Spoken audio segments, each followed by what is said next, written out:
Hey everybody, what is up? What is up? Welcome to IndieRekt. I am your host, Jax. And, well, as you can see, just another day in old Yharnam. And I hope you enjoy the stream. I hope you'll stay in for a while and hear me chitter-chatter, scream like a little girl, possibly cuss out every beast that I go up against, and get attacked a few times. Honestly, guys, I love this. I know I said I was going to play a different game today, but I love this game immensely. So, before we get started, as you can see, I've already gotten started, but before we get started in the stream, sorry, it gets kind of distracting, so I'm trying to speak, I swear. English will come.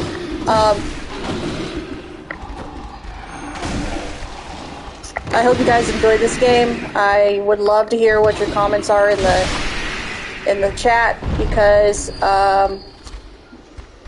we will be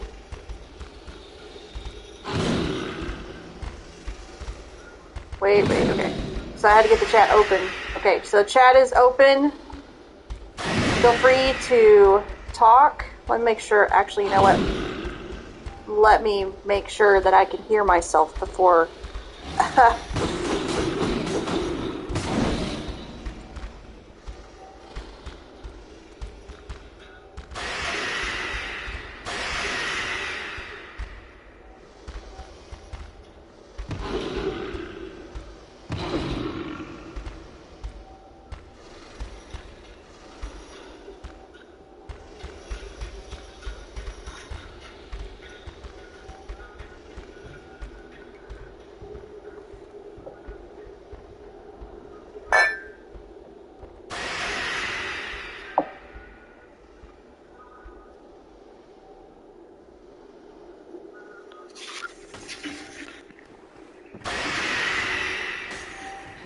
Okay, anyway, I am back. Sorry about that. I was doing a quick sound check. As you can see, I've got a pile of bodies in front of me, which is usual in that spot. If you don't know about that spot, it's easy to reach. I'll happily show you where to get that cheat spot so you can basically kill this whole room. Because I know that this room can sometimes get overwhelming, especially if this is your first time playing this game, which obviously this is not my first time playing this game. I have played this game, so many hours, and I still have stupid, like this right here, going back into this wall. I still have moments where I get pinned and wind up becoming food for whatever's trying to eat me at the time. So anyway, welcome to Old Yharnam, and I just beat Gascoigne. He's the first boss in the first area for those of you who are new to the game. He is a beast in the literal and figurative sense, so I certainly hope you guys have a partner, or if you played this game a long time, you just beat the snot out of him with me in mind, because he is still one of my least favorite bosses in this game. Honestly, I kid you not, he is. His backstory is very, very sad. And that's another thing y'all can hear me speak about on this channel when I play Bloodborne, is the lore. So, I am sure like I said, there are many, I mean, I did not say this yet, but I will say this now. There are many videos about the lore of this game, and I know it is really hard to get confused with the timeline, so I'll talk about that sometimes too when I'm going through this game. And there are also theories about the lore that I, for one, there are some I agree with, and there are some that I sort of agree with, and then there's some I just do not agree with. Oh, I lost my phone. Give me a minute. Sorry, guys. I'm watching the stream chat on my phone, so it's to make sure you guys are getting, my attention and making sure that I am still doing stuff. And yeah, so I dropped my phone. So from time to time, you're gonna hear me prattle around so I can keep an eye on the chat and the stream. And so yeah, so that's the big deal here. I usually have my Chromebook with me to keep an eye on the stream, and I usually have moderators, but sometimes there are times where I do not have any of that. So, yes, that is the beauty of a streamer. At least this streamer. I'd turn my phone upside down. I'm not sure that'll work. Well, you know what? We'll just leave it on its side. That works. I can see the chat. So if somebody pops in and says something, I can see it. Anyway, yeah. So there are some things that I agree with, and there are some things I don't, and there are some things that are vague that I wish was not so vague for this game. Oh, I missed one. Oh my gosh, I didn't finish killing this one. You got lucky there, son. You could have just left me alone and I'd have walked by you. Oh, hi. Let's go back to its spot, I guess. So, quick run through. I am using the saw cleaver. This build, when I usually go for builds, I usually select weapons and then try to scale based on the weapons needs and obviously my gameplay. I have many different characters in this game, but this particular one is one I wanted to try. It relies on two of my absolute favorite weapons in the game, and that's the burial blade and the beast safe. So I guess this is kind of my PvP meta build. I guess that's actually, you know what, I guess that's the title of it that I found. I did find this build online because I was trying to put something together and there were some holes I needed to fill, but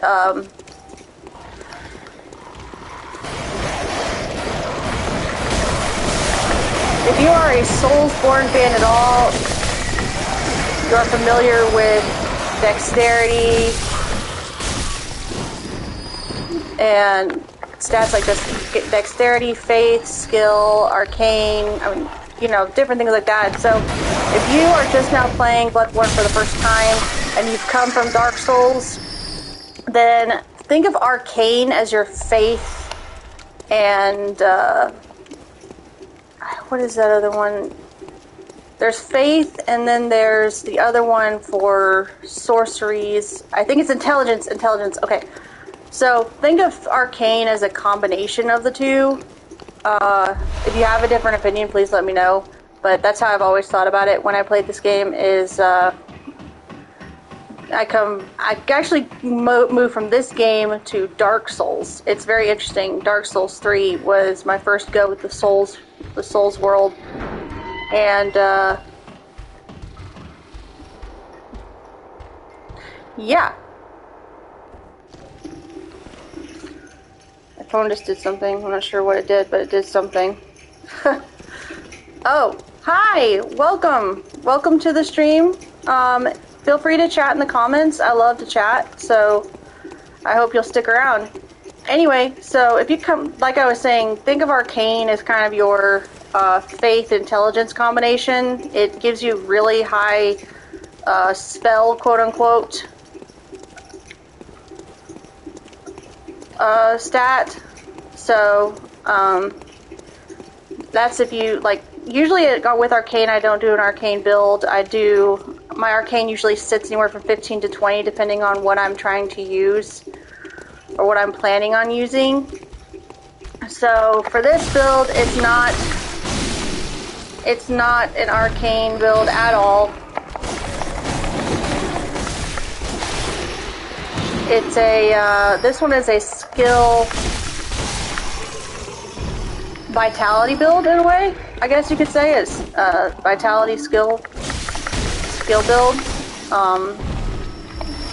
I will probably put some things in Blood Tinge because I like to use the gun called the Evelyn, which is probably the most powerful Blood Tinge scaling weapon in this game.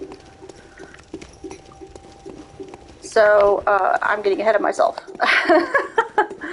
Anyway, so yeah, that's basically, so going up. Its vitality is obviously your life. Endurance is that little green bar at the top, underneath the red vitality bar, and then you have the blood vials, which is Dark Souls equivalent of Estus flasks. Oh boy. I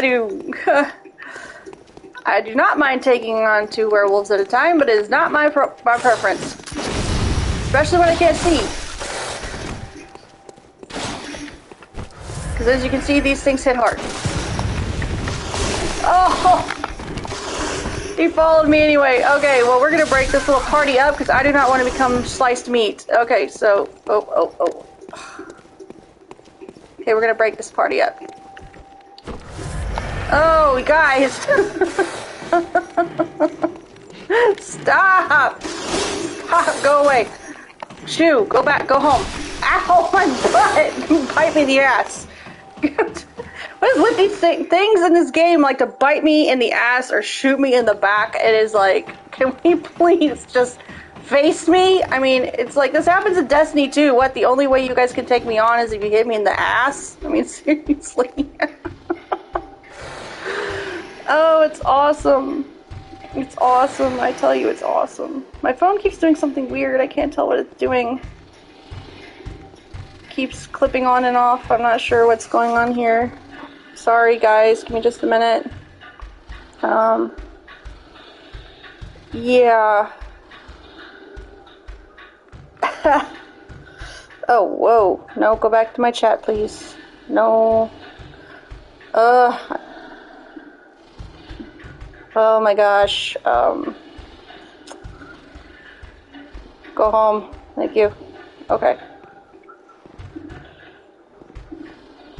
There we go. Now we're back in chat. Okay, so I can... Oh my god, did it do the exact same thing? Stop that. For God's sake, stop that. Okay.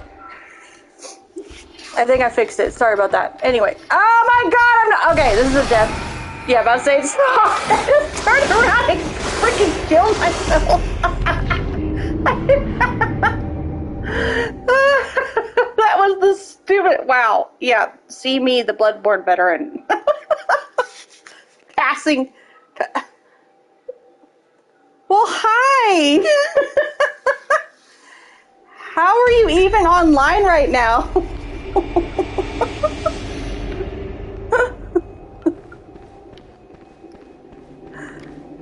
I know! That's what I said. I know I have no excuse. I have no excuse. It was so bad. I know. I know.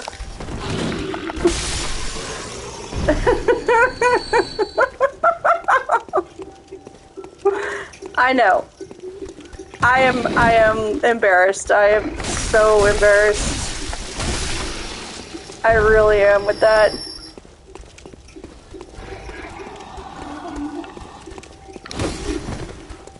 I think I followed him on Twitch. I think I followed him on Twitch. So you actually watch Twitch while you're supposed to be doing work stuff?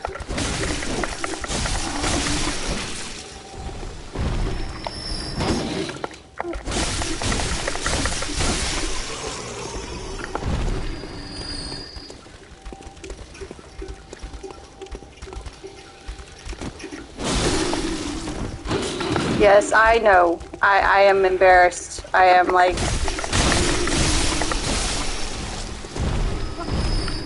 I'm supposed to be the hunter queen and I totally just got...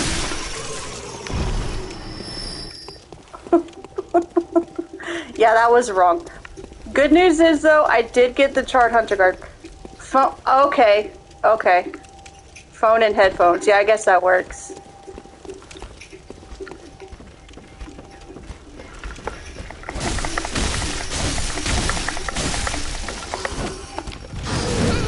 Ow.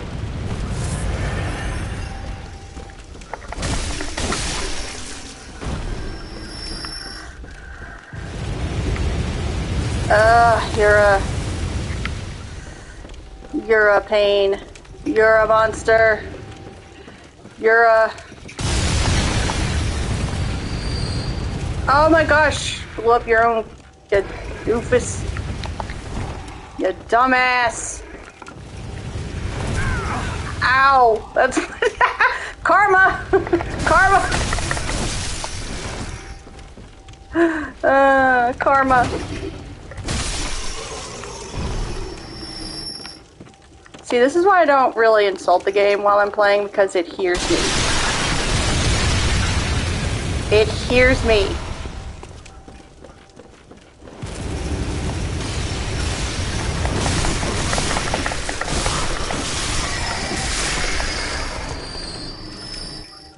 Sure, my husband knows all about that whole game hearing thing. You shouldn't really start talking shit unless you want the game to bite you back.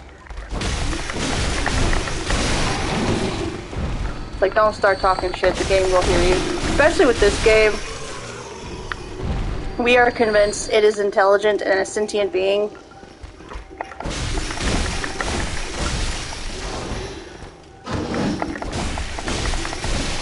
So...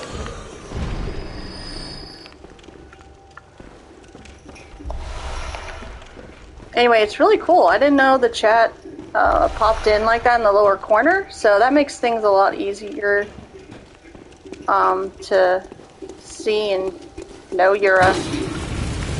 No, you're a...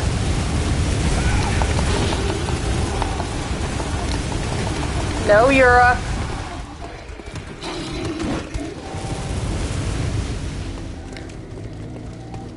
See, what would be really amazing is if... Hey man, I did it too! Don't worry, there is no shame. There is no shame. There is no shame. I did it too.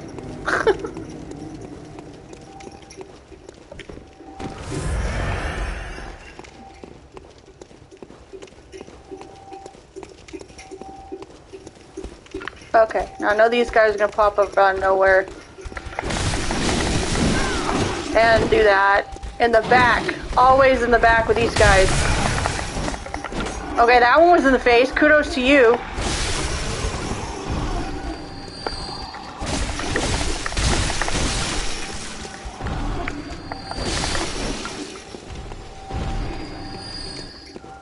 Okay. Anyway, so yeah, I got my blood echoes back from that horrible ladder that kicked my ass. So, yeah, that ladder, teach it, show it, to treat me like that. Anyway, so for this build, I'm going for like a PvP meta. We're not going to gather the werewolf twins again, because I'm not going to accidentally fall down and die to a ladder. That's not happening this time. No. Okay, wait, no, no, no, no. Hey, stop. Stop! Oh my god, they will not break up. This is... God, you guys are not the Beatles! Stop! Bad dogs. Oh my god! No! No!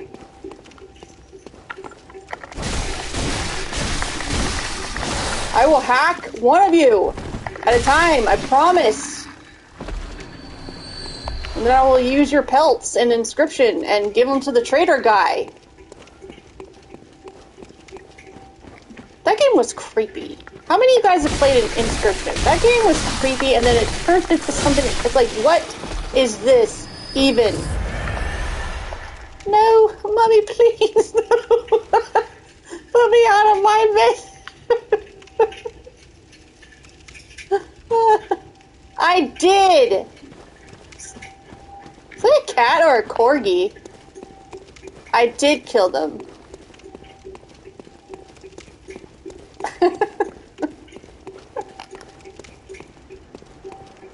Welcome to Bloodborne, where I have no idea what I'm doing. Even though I've played this game multiple times. Screw you, game! Ow! That's the second time that's happened!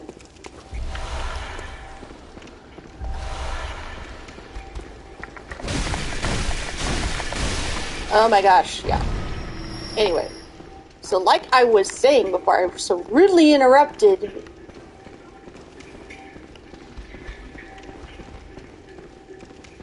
I am very heavy into this lore. I have spent a lot of time in this game, copious amounts of time in this game. And I think I'm starting to put together like the important parts, because something that is a big red flag in this game is there is not just one strict timeline. There are like multiple waves of hunters, not just one wave of hunters. And this all started, I do agree with one theory I recently discovered, is that things did start in the Chalice dungeons. And that goes back in the timeline, which is actually proven to have ARPA already had its own set of hunters. So it's very thick, it is very Souls-like, and it is very Lovecraftian. Lovecraft's key thing for anybody who's, and this is why I'm so good against the sequel in this game, for this game, is Lovecraft writes huge. Like, he sees, not writes, he sees huge. Like, he sees the entire plot line of his story, but he writes just a very small fraction of it. Like, a incredibly small fraction of it. So, in this game, it is a very large story. You cannot, and the truth is, all of the information is in this game. It really is, guys. If you take the time and you read all of the tools, all of the gear, you take your time to watch and stare and look at the environment and just really spend time with this game. And I can say that because I have done so. I've watched almost every lore video. I have read the Pale Blood Hunt by Redgrave. I've delved into so long into this lore, because, and in truth, guys, it's all here in this game. You do not, I'm telling you, there's no need for a sequel. I prefer a prequel. A prequel. I would love a prequel or some more DLCs. I would, honestly, I would. Because there are characters, and I guess that's, again, it is Lovecraftian. Because Lovecraft does not give away everything. He really does not give away everything. So characters who have literally nothing to do with the storyline are often just brushed upon. Like, seriously. Like, if you've spent any time in Lovecraft's literature, and that's something I think is missed in this game, for this game itself, is so many people have not spent time in Lovecraft, who picked up this game, have not spent time in Lovecraftian literature. So, it's like, I want to know exactly what's going on. Hey, where did you come from? Oh, you're Poison Wolfie. Hi, Poison Wolfie. Ow! Hi, he says back to me as he bites my face off. I know, I'm sorry, I hit you in the face. It's wrong.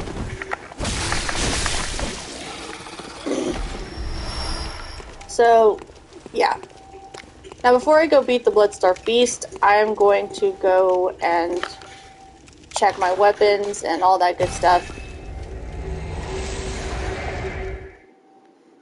So, it all started in the Chalice dungeons, and literally, guys, everything that you need is in this game. You just literally have to spend time with it. You will see and put the story together very, very easily if you just spend time in the game itself. I don't recommend that for your first run through. I really don't, because, well, it's your first run through, and this game is an absolute beast. No pun intended. But it is an absolute beast. It really is. It is a monster. So spend time with it, really get to know it, and you will find that things make a lot more sense, because it really is. It is all here. I really hope the developers hold out. I mean, that is such an unpopular opinion, and to everyone who thinks you are crazy, Jax, you are crazy, I'm going to say I understand that. because this is a beautiful game. I mean, who wouldn't want more of this game? Who would not want more of this game? Literally, I would love more of this game, but I would prefer DLCs or something to add further, not a sequel. I think that this game is fine on its own, and we do not need a sequel at this point. So, okay, I think I'm gonna go, I might go with this coin stuff. I usually do.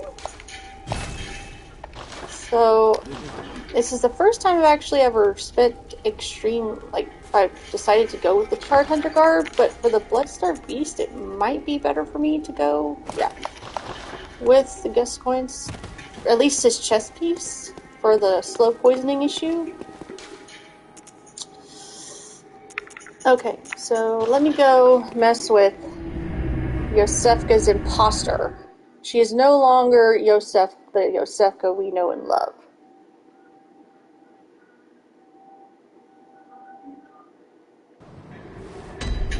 Did the stream freeze?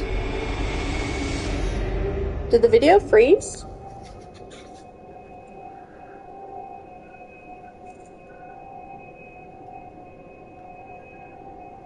Sorry guys, I'm checking to see if the video is... Okay, so good, it's working. Okay, so now that I know that about the chat, that's pretty helpful. Y'all just pop up when it says something on the lower screen. I did not... It's new for me to do this from console. I've done it on Steam many times. But... Yes, you want your victims, I know. I didn't even use my Wow. I guess while I'm here, I'll go get my flame sprayer. Flame sprayer is good to have. Hi! Welcome to the stream! We were just getting into talking about the lore and a lot of talking about how we really don't need a sequel, how this game is actually very complete. But thanks for coming in. I hope you'll stay for a little bit. I was on my way to the Bloodstar Beast when I stopped in, and I'm going to pick up my flame sprayer from good old Gilbert here. Yes, thank you. I wish that were the case. Anyway, so yeah, Lovecraft wrote really small. So anybody who has spent any time with Lovecraftian literature will see that this game is actually very, very complete. There are some things that were taken out of it, as many data miners have seen. Very well, let me... But,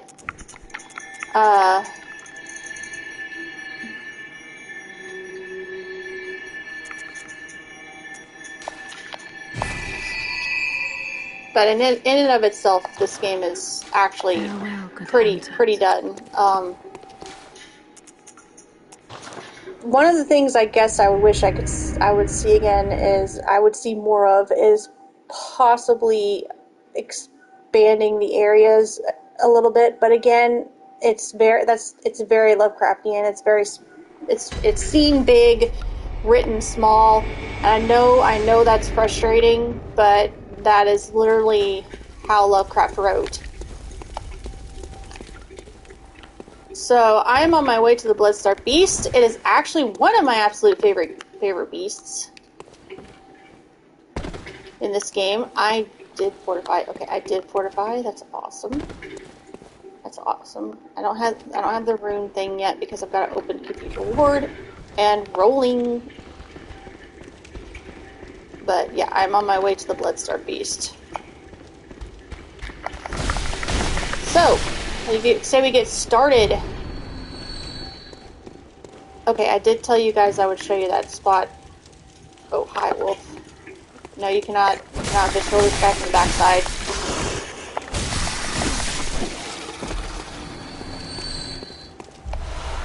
I will take your shards, though. Thanks, man. Okay, so technically this area is really important. Old Yharnam is incredibly important because this is where one of the main stints began to this game's particular set of this game's particular history. But if you look at it, like, you take your time and really slow down and you look at it, you'll see that Yharnam itself is actually above us. The new Yharnam literally was built on top of old Yharnam. Now, that's actually a thing. I love that that's actually a thing, because all you have to do is, if you live in the United States, all you have to do is look up the history of some of the cities, like New York. New York is literally a city built on top of parts of a city. So that is actually a very real thing. I found that really amazing when I finally figured it out, because I was like a lot of other players when they first played this game. It's like, what the hell is going on? What is the history of this place? I want more. You're not telling me what I want to know. But it began in the chalices. Okay, so things began in the chalices. What are you doing, Alfred? Oh, okay. Oh my gosh. See, this is why my husband usually kills these things. Oh, well, sure, why not? I don't mind this thing. Okay. Oh, you idiot. Stop it. They're not gonna hurt me. Gah. Matter of fact, let's settle down. Ugh. He's gone. Alfred, you do not have to hit these things, okay? Calm down. You're interrupting my, long talk. Calm down. Alfred, here is another wave of the wolf. Stop. Okay. I'm trying to get my pungent blood. Okay, so going up against the Bloodstark Beast, we want pungent blood cocktails, we want fire paper, we want antidotes, because this thing is a... Woo! Yes, I do. I do normally have a murder hobo. But hey, recently I haven't. I haven't had you a lot recently. I've been soloing a lot.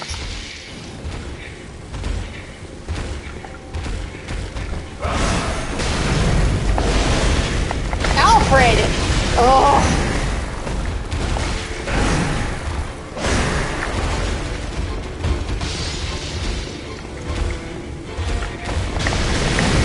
Yes, recently I do. I have been soloing a lot lately. Like, honestly, with the Cleric Beast, you've been proud, because, ow! Okay, I gotta get out of here. Actually, the Cleric Beast are only... Okay, we're gonna pop another one against the wall here. Hey, hey, hey, hey, hey! Go get your candy. Go get your monster nib.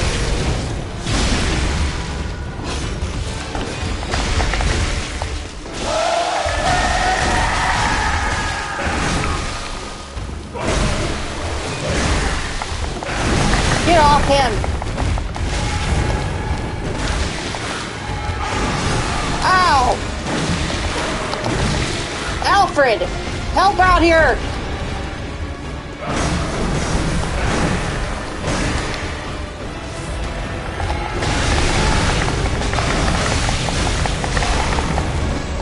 Oh, awesome. Hi! Welcome back! Or, if you're a new person, welcome. Too. I just wrapped up the Bloodstark Beasts. But yes, I usually do have my murder hobo, but you'd be proud of me because I soloed the Cleric Beast without a hit. No hits with the Cleric Beast. None whatsoever. I was very proud of myself for that.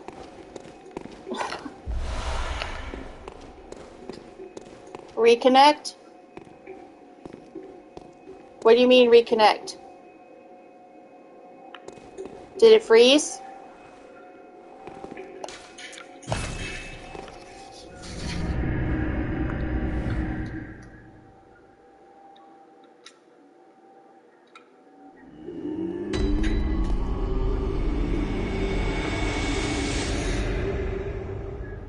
Oh, you had to reconnect.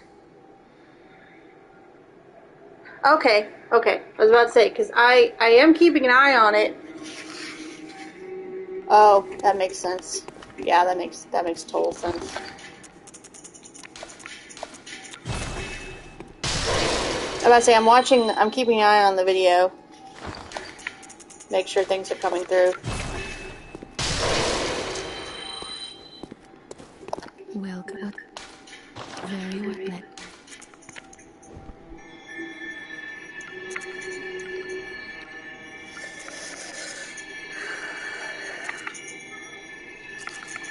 Okay, so I just ousted the Bloodstarved Beast. And what was I talking about, Slaize? I think I was talking about the game lore. Is that what I was talking about?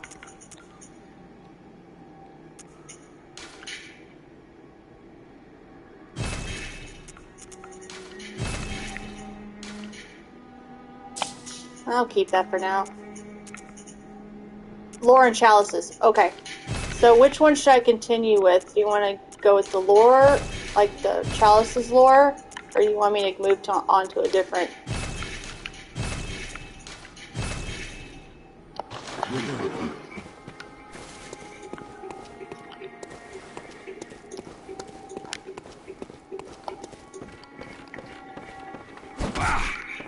Yes, I killed the old man. I'm sorry.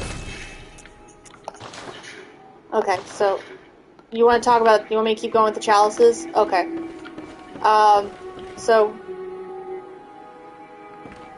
So deems the die.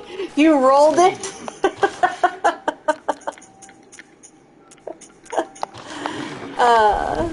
You would totally do that. Welcome. Very well met.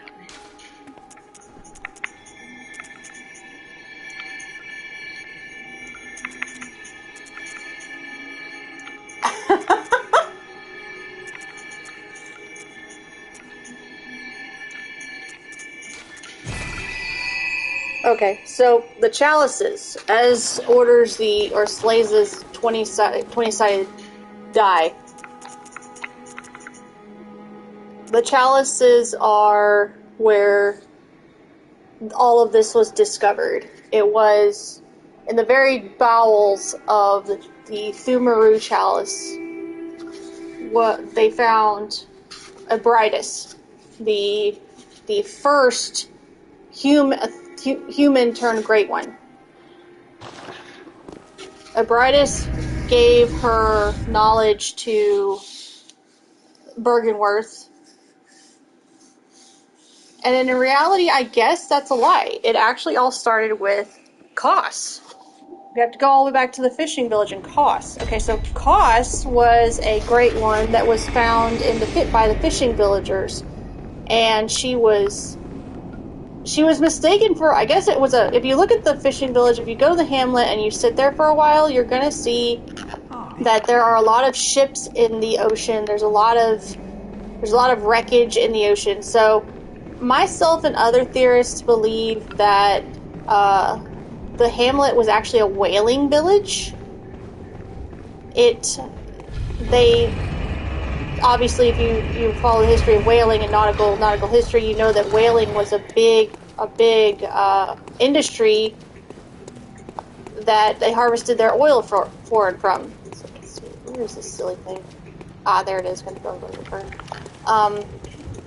So Kos was most likely mistaken for a whale, which led to her being killed by the hamlet villagers. They were, but when she washed up on shore, her body was harvested for the parasites inside. They were small. They were the things that looked like they're small slugs, I guess. Where am I going? This way. Yeah, this way. So they were small, they were parasites, and they were harvested by the people in the fishing village. Because the people in the fishing village were the first ones exposed to the the parasites. But this is where it gets confusing. This is where it really gets confusing because the Fumarians were also went through their own version of the Beast Scourge. So that is a big plot hole. But again, it isn't. That's the beauty of this game. It really, it is and it isn't. It is and it is not a plot hole.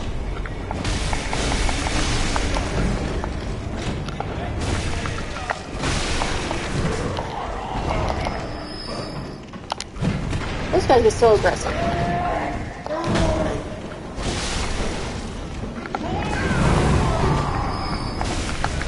This is why my husband and I firmly agree for this game. Lock-on will get you killed.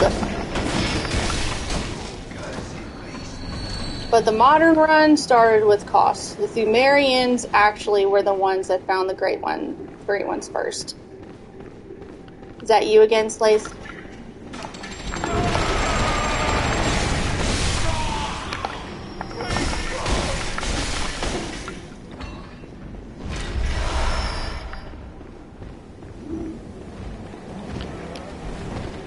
I actually had one of these climb a ladder.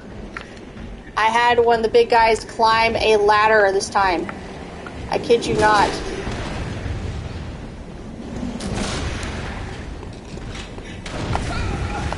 Freaking cannons. Ugh.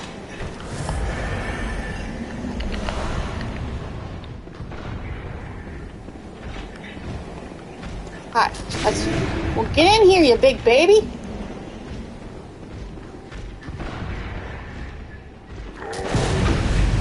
There we go.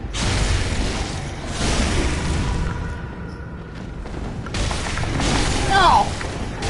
Ow! Bloodborne BS. I love it.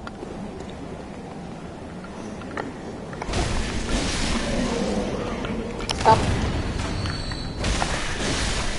Oh my gosh, I actually killed him before he ran off. Oh, before he ran off. Before he fell off. That's funny. That's hilarious. Okay, so let me get up here. I'm going for the Radiant Hunter Badge, I believe it is. The Radiant Hunter Badge. It is the one that has... Okay, here's a note. Yep. So the Marians were the first ones who dealt with the beast, their own form of the Beast Scourge.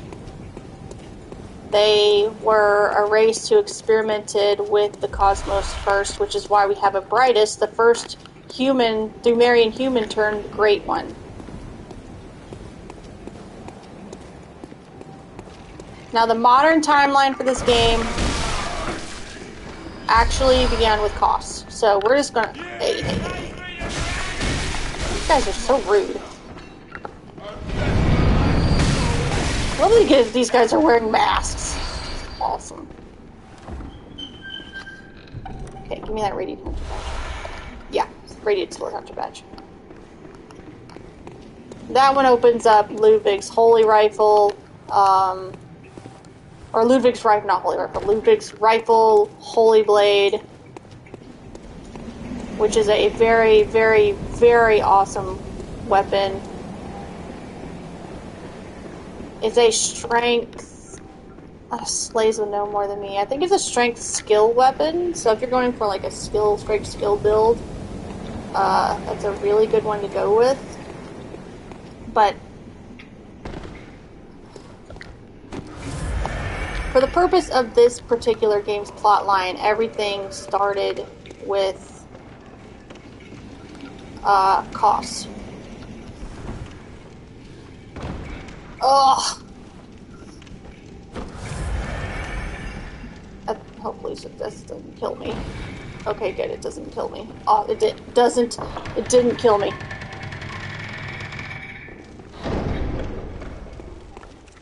Koss was the whale-like great one that was found in the fishing hamlet. Now, what happened when the fishing hamlet people... If you know anything about... It was drawn from Lovecraft's story, Dagon. That's why when you go to the hamlet, you see them starting to look like... they develop fish aquatic-like features. That is featured in Lovecraft's short story, Dagon. where a man hallucinates and sees a giant fish god next to a monolith. Okay, so this place is very important. And that's the beauty of this game, because many theorists, myself included, and Lovecraftian theorists and Lovecraftian people, believe that this place itself exists in a bubble, a dimensional bubble.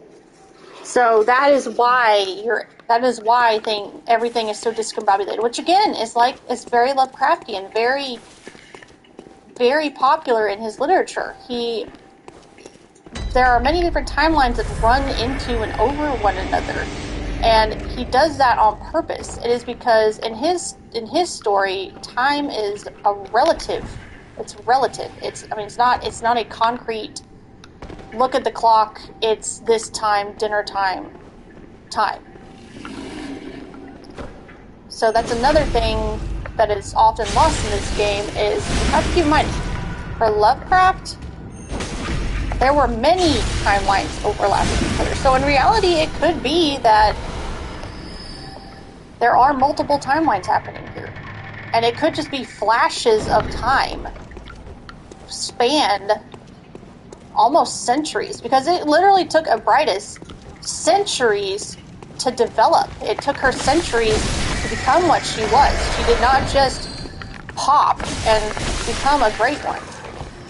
And even then, it was a thing of, stop it, shut up. So it took her centuries to become what she is. So, I mean, you also have to keep that in mind, which is also very Lovecraftian. It is incredibly Lovecraftian.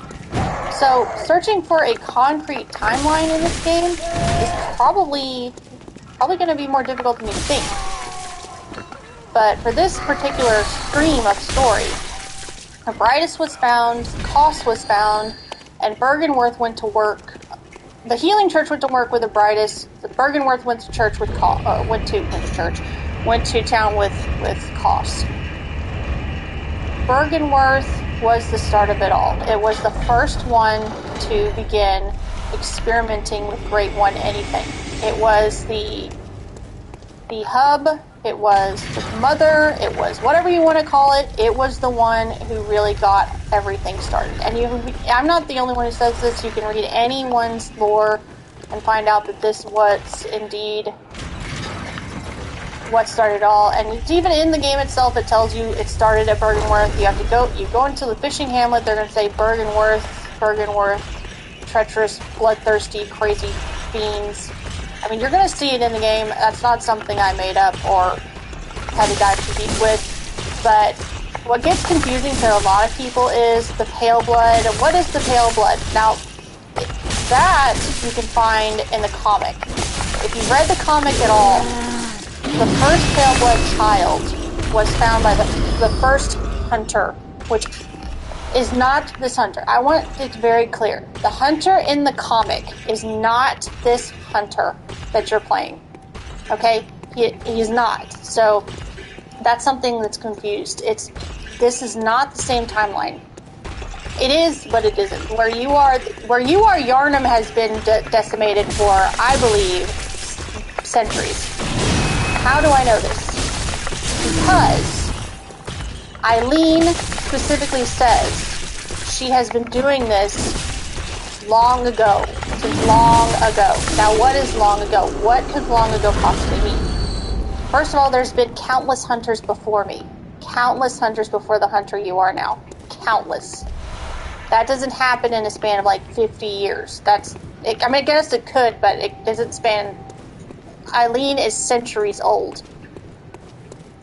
She's not just 50, she's not 60, she's centuries old. Because when you're connected to the dream, you don't die. You just return to the dream. So, that's something that you need to understand. The comic is not this hunter. The comic hunter is not this one. So don't get confused when you read it. The first pale blood child is featured in the comic. The concept of pale blood is more clear in the comic. So if you want that kind of information, you can find a lot of it in this game,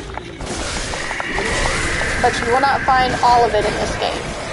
So I don't know why I went that way. That was so stupid. Ugh. Yeah, that was kind of dumb on my part. Sorry about that.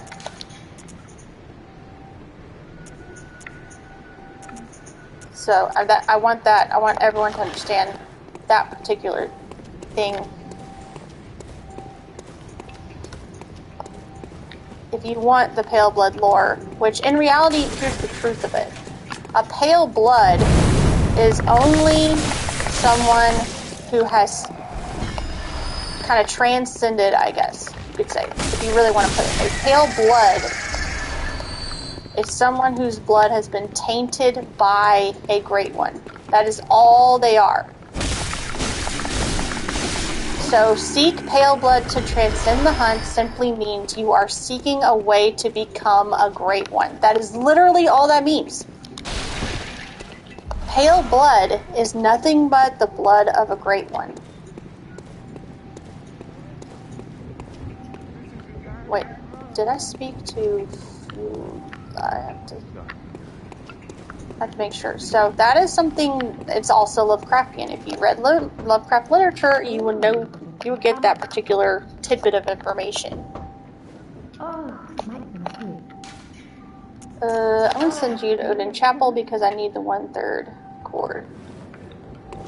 The 1/3 chords are also Lovecraftian.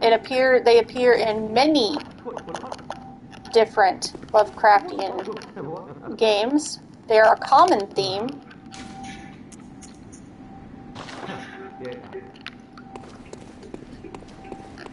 So, I mean, it's...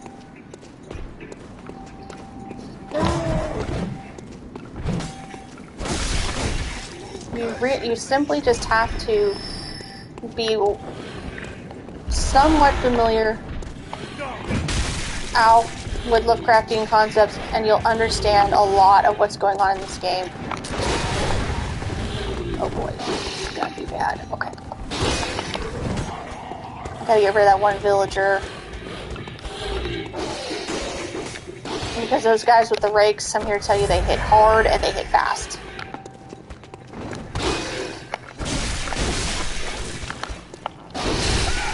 See? And they are very good at roundabouting. So.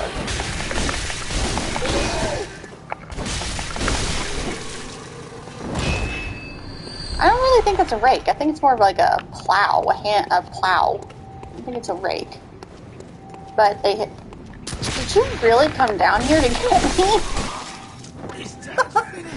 Well, I'm flattered, but...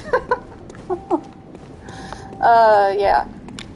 So that is all pale blood is. It is literally just the blood of a great one. The nameless moon presence. That is connected to pale blood, and there's a lot of things I see people like, what the hell is this? What is this? What does it mean? Now, that Flora. Flora is like many other great ones. She just wants a child.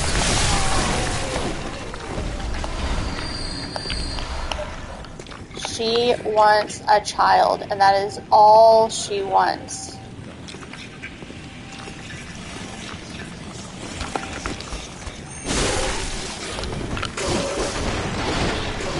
So that is why she does not want you to become a great one. Where did you even come from, dude? It was like, bam, and you're there. It's like Bonnie from Five Nights at Freddy's.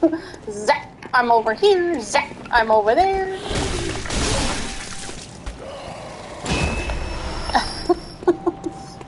So that is, I hope that clears up some confusion about what pale blood is. If it doesn't, please leave a comment in the chat. If you have any unclear questions, like I said, I've spent hours in this game putting things together, reading over gear, reading notes, analyzing the environment.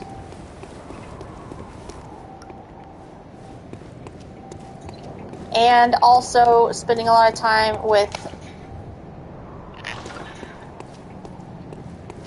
the lore, so to try to clear it up. So if you guys want any extra information, please tell me in the comments. I'll happily answer any questions, because it took me a long time and multiple playthroughs to figure out this monster. It is a monster. I understand that. So, yeah, I don't mind sharing what I've learned.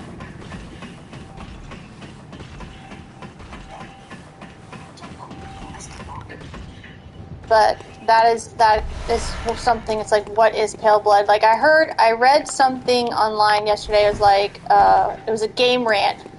Game rant said it's like a lot of lore diggers know some things that some people don't, and that's the pale blood is one of those things. It's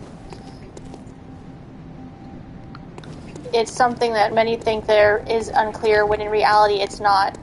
It really isn't. It's a simple concept. And, ouch. I cannot believe it took me to the face. Ooh.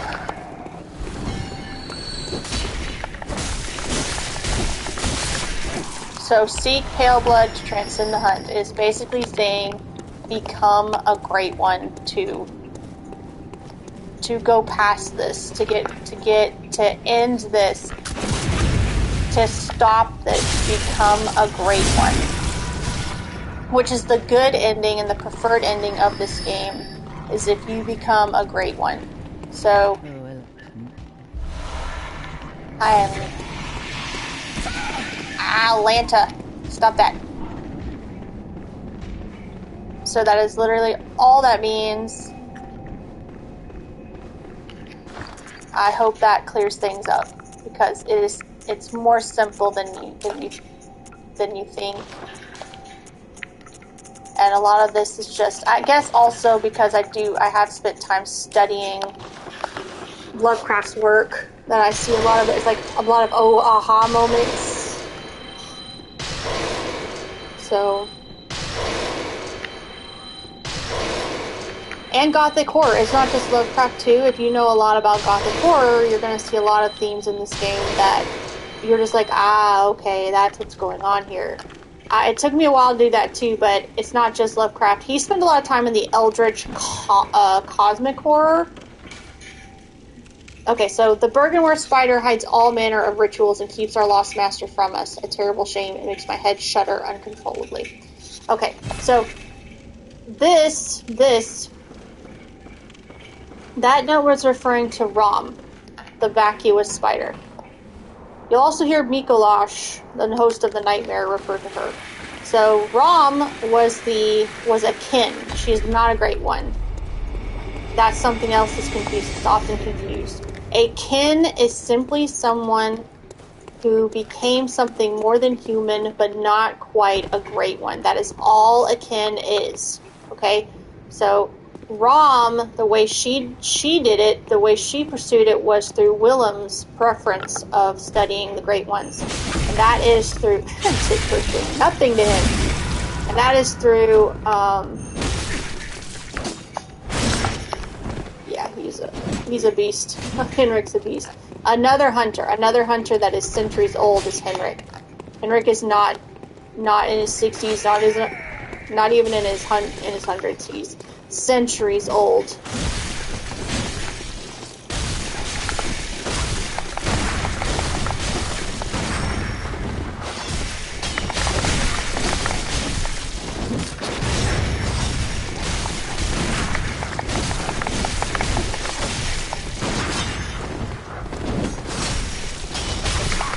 Hang on, this is a hard fight. Give me just a second.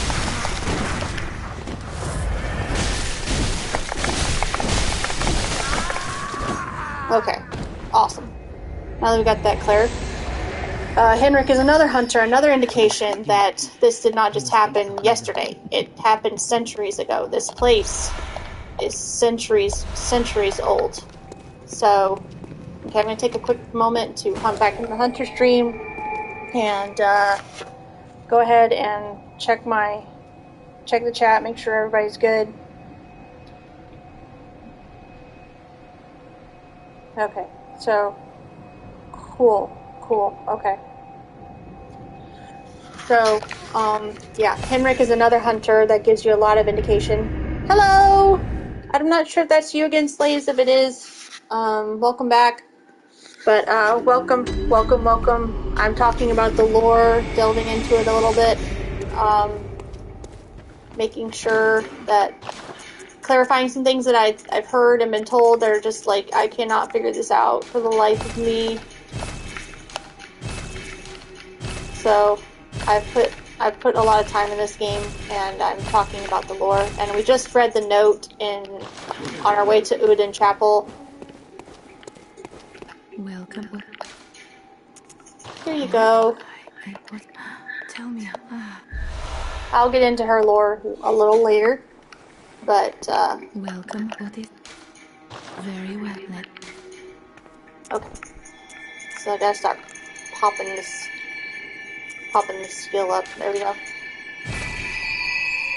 Okay, cool. So we're good. We're good. Got that skill up there. Farewell, good doll. Farewell, good doll. This is Gearmon. I will also explain him. So I'm gonna dive as deep into this lore as possible to give you guys a good look at it. Ooh. Okay. But the note I was just reading it spoke of the Bergenworth spider. That is Rom. Rom was once a scholar of Bergenworth, who transcended and became a kin. And I was clarifying what the kin were. The kin are not great ones. They are very close to becoming great ones, but they are not great ones. They are simply... Alright. Hello. Thank you. Of course I would. Don't worry. I bet it's not.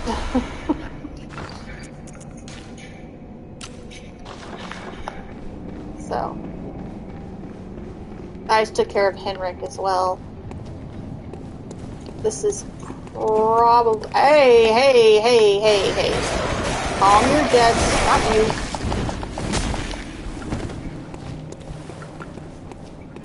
Gotta love the toss-up to Poe with those ravens. Maybe? I mean, they do look like ravens or crows, so I'm assuming... That's what I assume. I might be completely wrong. There's a lot of camaraderie here with Gothic horror and Gothic horror writers, so I'm assuming that's what those are an homage to, which I'm very glad for. I love Edgar Allan Poe. He's another one I spent a lot of time with.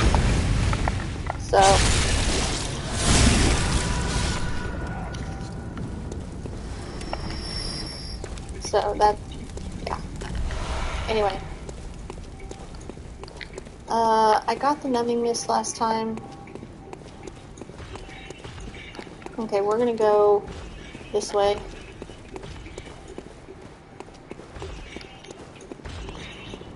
Anyway, so yeah, the kin are those that have become something more than human, but are not really great ones. So I hope that's made clear. Rom is not a great one, she is a kin. Hey!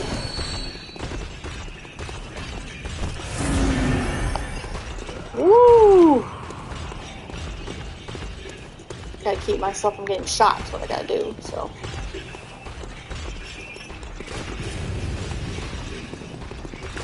He's got the repeater up there. Okay. Whoa!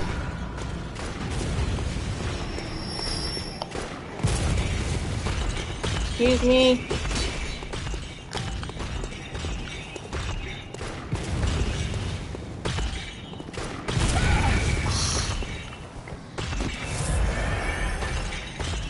This is very bad because he's like right there with the church giant.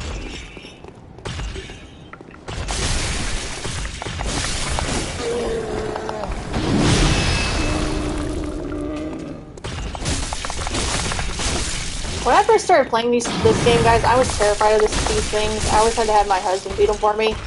I kid you not, I had him kill them for me. So, like, I was like, no, I'm gonna even try. But eventually I was like, okay, he made me. He's like, nope, you're gonna kill that thing. I'm like, I don't want to. And it took me a while to figure out how to beat them. I'm not gonna lie, it took me a while to figure out how to beat them. Okay.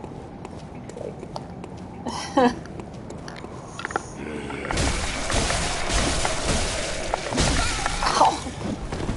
These two. I really just took that one a little bit more greedy than I usually take these guys. I don't take them all, like...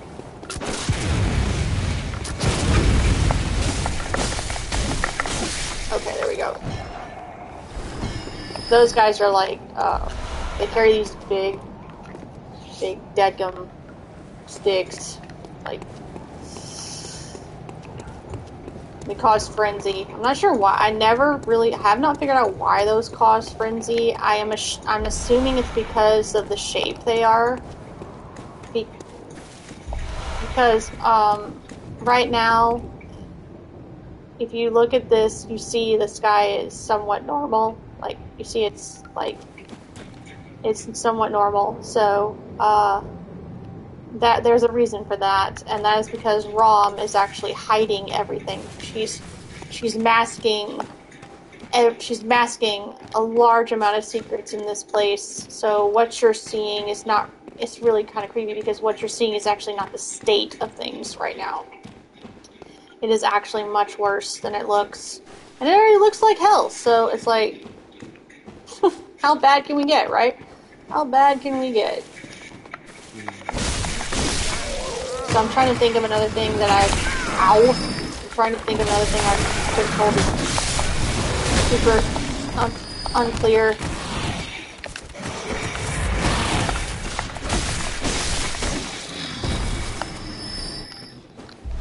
Let's see, something else is on that.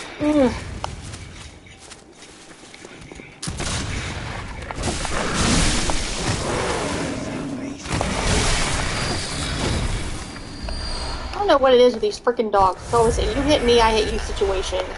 It's like, stop that. Okay, I know there's like some exploding barrels there. Yeah, so that right there actually explodes. See?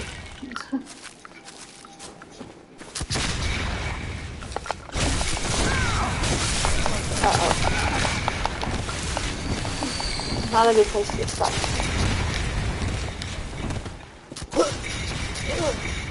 Ooh. Might as well just smile, roll down my window, and wave. Ow! Seriously, you guys are everywhere.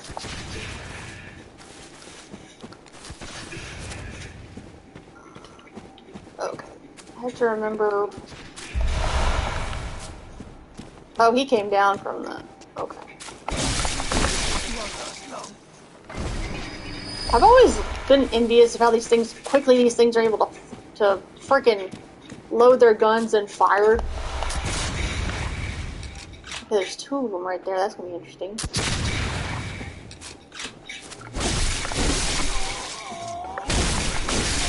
Okay, there we go.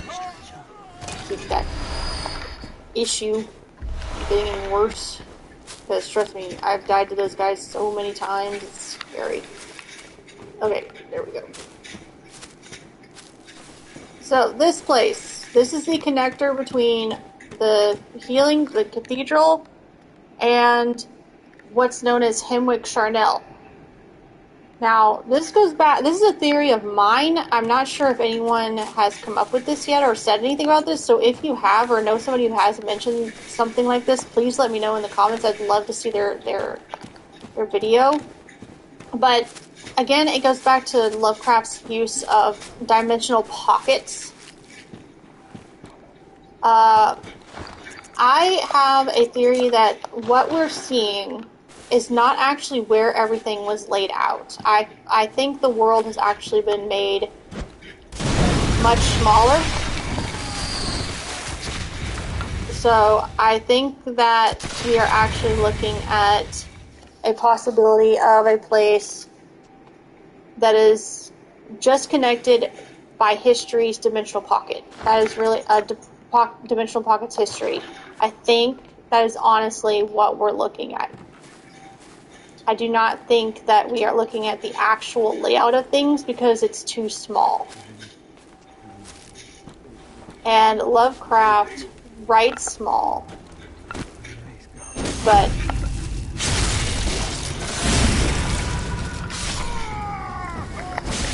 I do not believe this is how things are laid out. I happen to believe the same thing about Dark Souls, believe it or not. I don't think that is how the world is actually laid out.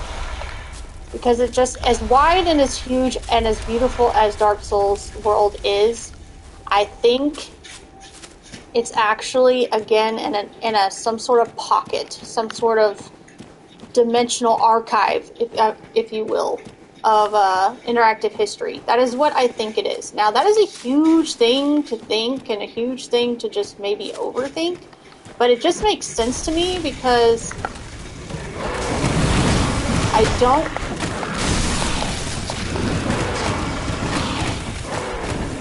I mean, let's think about it. Take, for example, Canehurst.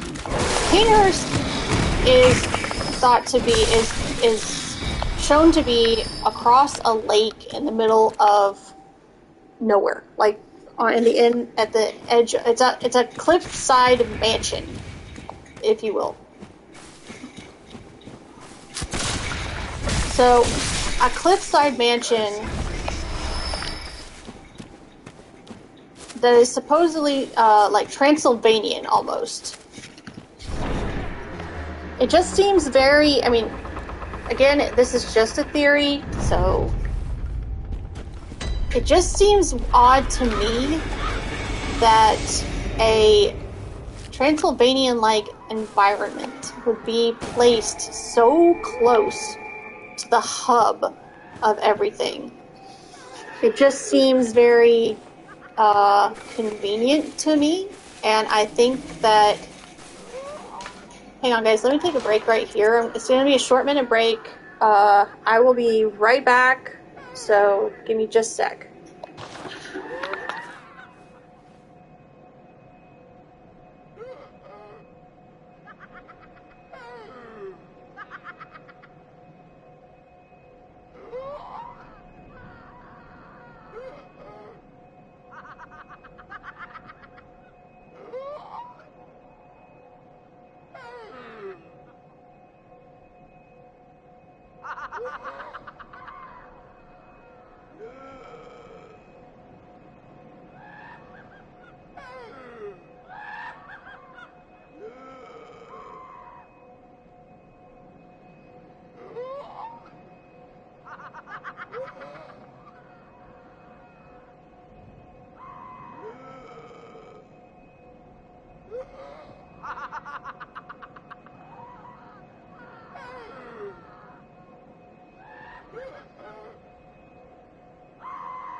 Okay, sorry about that, guys. I had to get some water. I forgot to get a bottle of water before I started.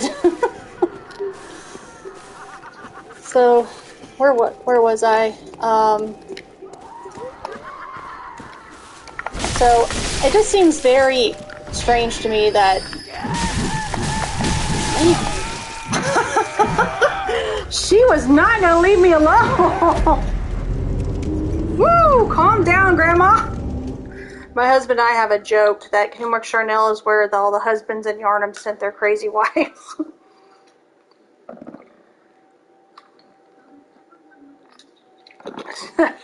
It's an inside joke. We have a lot of inside Bloodborne jokes. We're gonna make a sticker that says, like, we're sick of this Bloodborne BS. Or, yeah, it's either Dark Souls BS or Bloodborne BS. We have, like, a couple.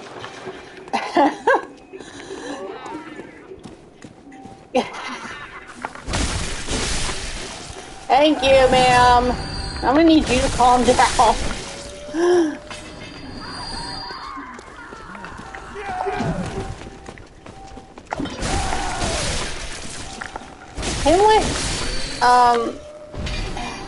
Himwick's actually my husband's favorite place to run. I, for one, get reminded too much of the undead settlement from Dark Souls 3. Like, literally, I'm reminded every single time I play this particular place of the undead settlement.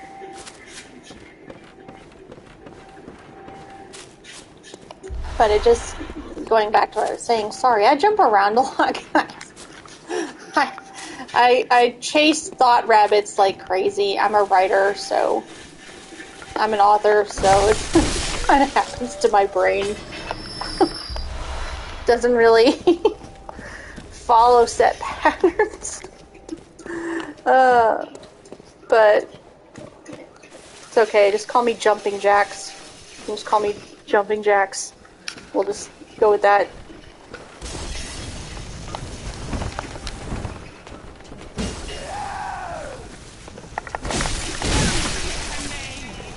Sheesh. Ow! Oh my god! That's freaking awesome.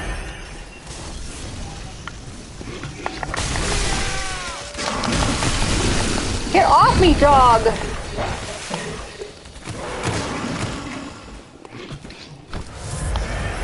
Okay, there.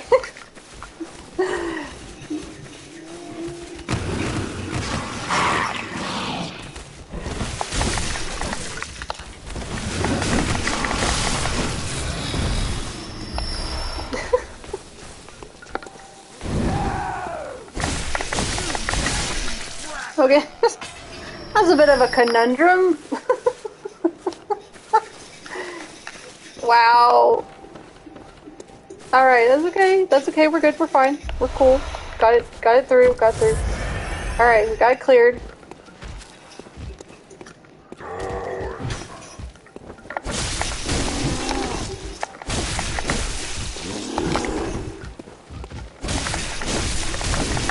Ow!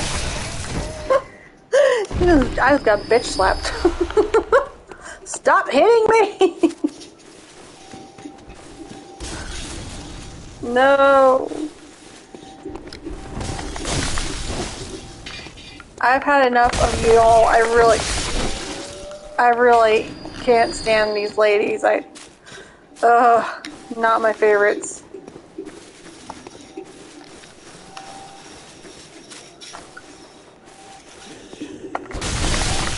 There we go.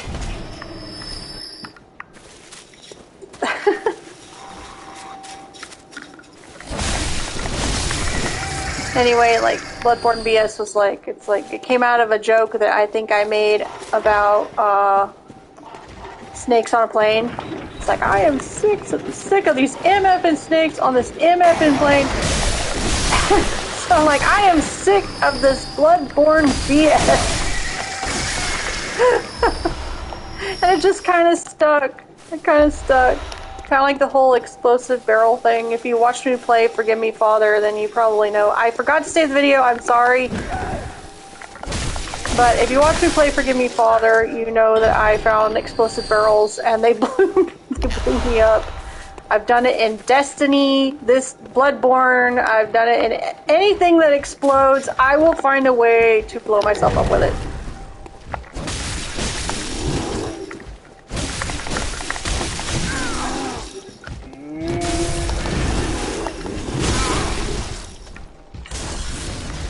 Or, of course, if it is an invisible rock or tree or anything to get stuck in, I will get stuck in.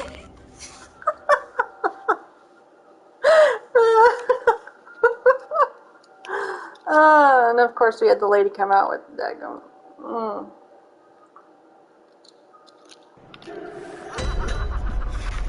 Honestly, if it wasn't for the fact that I needed the stupid rune thing, I would not even come to this place.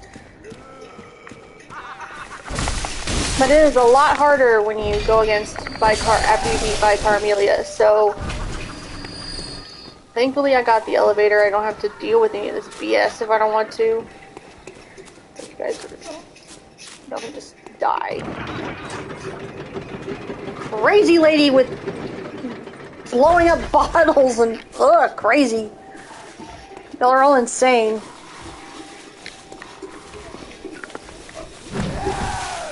I reiterate, y'all are all bloody insane. Okay. Come here, chunky monkey. I took that on purpose, just so y'all know. Literally, I did.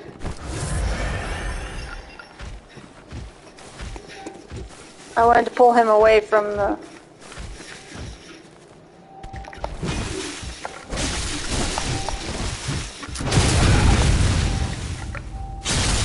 Give me those back, please. Thank you. I wanted to pull him away from the Molotov thrower.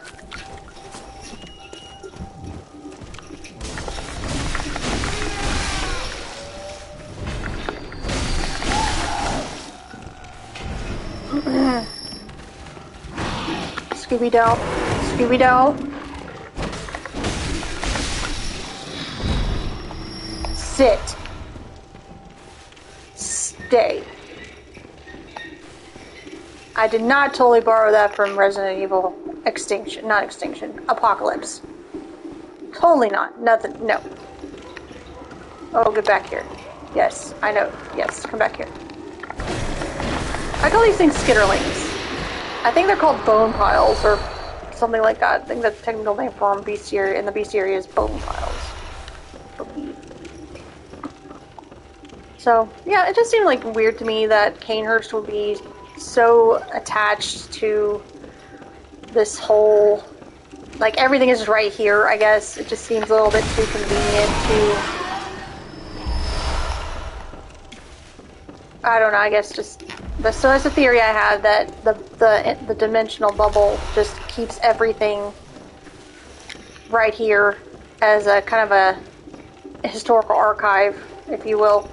So that is just a theory I have. If you feel the same way, or if you are curious about that, or if you have anything to add, feel free to do so, because see, that over there is technically, right there is Canehurst. And it just seems odd that it's connected so closely to the cathedral, and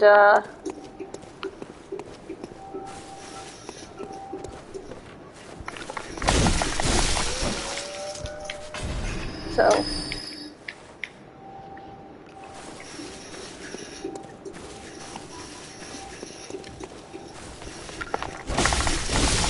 here we go again. But that's just a theory I have, and I'm fairly sure it's correct, because that is. Here we go.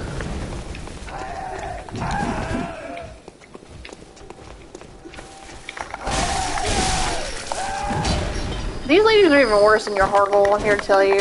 They really are. They're worse than your Hargle, in my opinion.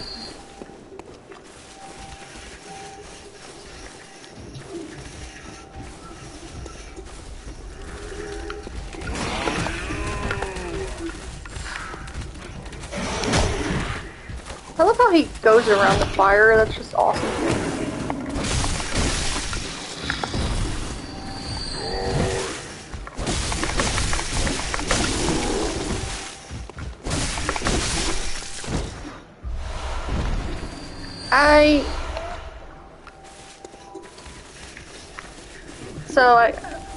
Yeah. I think I was, ow, taking a freaking Molotov to the face.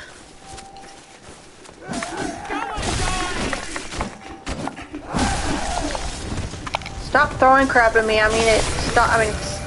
Swinging crap at me. I'm tired of your shit, lady. How many Molotovs does that chick have? I mean, I can only carry 10, and she's thrown like 10 at me already.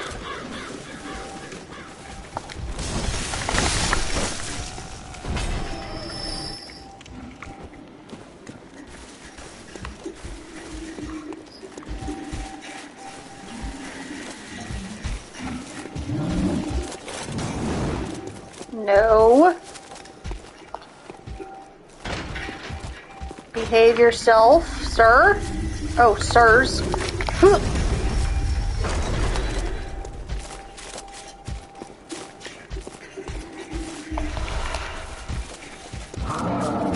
Ooh, whoa.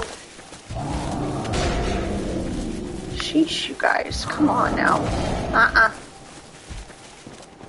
Keep that shit to yourself. Let's see. Rompa Trompa, Rompa Trompa. Okay. Y'all are gonna love this.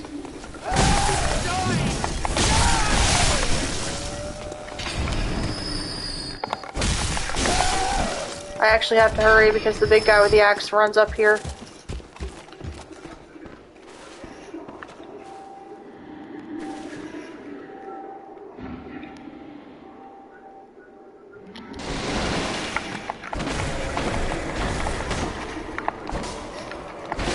Eventually I'll find and hit it, I promise. Okay, I will admit this is not my favorite fight. I absolutely abhor this fight. Like, again, I miss my murder hobo. That's my husband, for anyone who's curious.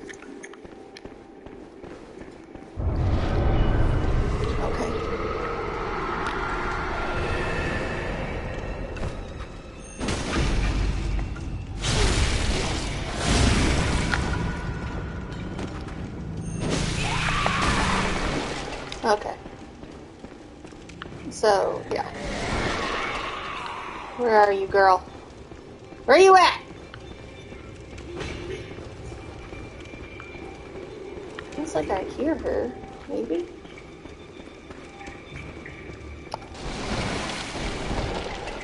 Okay. I know she's close. I heard her.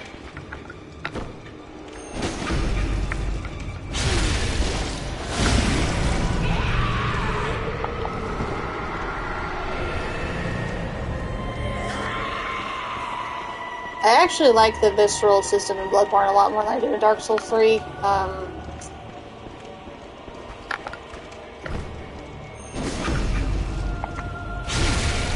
Maybe it's just me, but it never seems to work for me.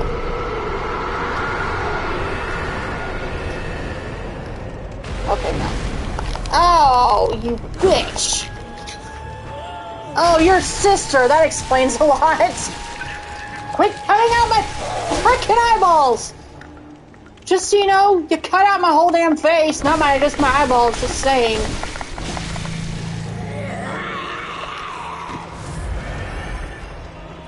It's like my eyeballs aren't gonna be very used to you if you freaking cut my face apart. Oh, she's dead. When did she die? Okay, this is awesome.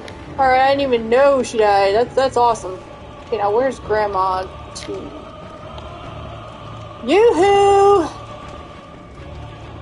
You blue ball throwing bitch! Oh, sister's up. Hey!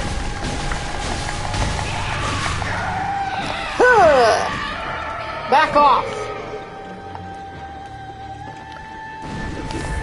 Yeah, that's why. This is possible. Yeah, this is possible first. worst situation. Ah, no. Come on. Let go.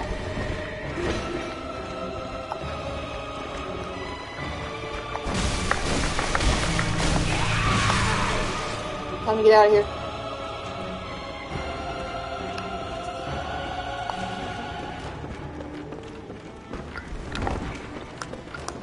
Can you focus?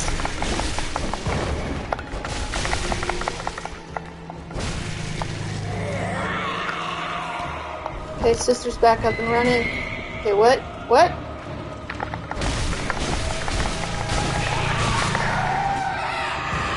Alright, where's sister? There she is. No! You do not get to do that! No! Guys, I'm not gonna lie, that should have killed me. Like, it really should have. That should have hit me. Her Nova should have hit me. But I'll take, you know what? I mean, look, gift horse and all that good stuff. So, yeah, no. For this game, I will not look a gift horse in the mouth. This is kind of a thing I do to this hunter because he was obviously tortured. And his eyes were definitely cut out by the witches, so it's kind of a thing I do as a respect for him. I know he's not a living character or anything, but he's kind of an important character to me that I always make sure that I do that too. So I'm gonna jump back into the hunter's dream. Got quite a few things I can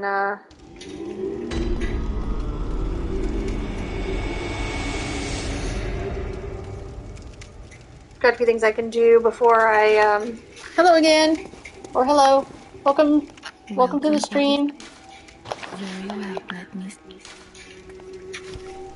Okay, so this I think I might actually try to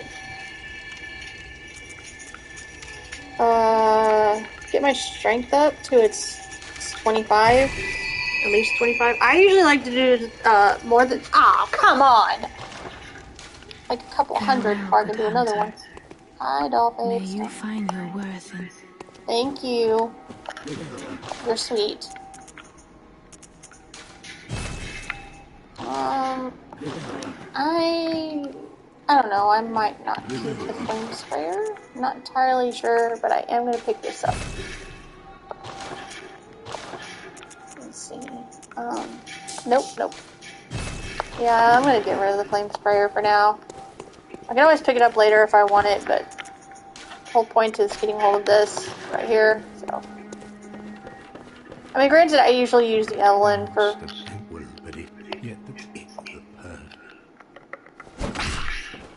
Like right there, he just basically said that the town was in disarray. So...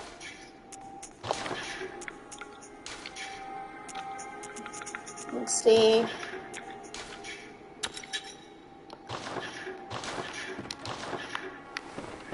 Okay, so, he was speaking of blah, blah, blah, blah. Words are words, because, see, this is why writers write. Talking is like a foreign animal. Foreign animal to us, I guess.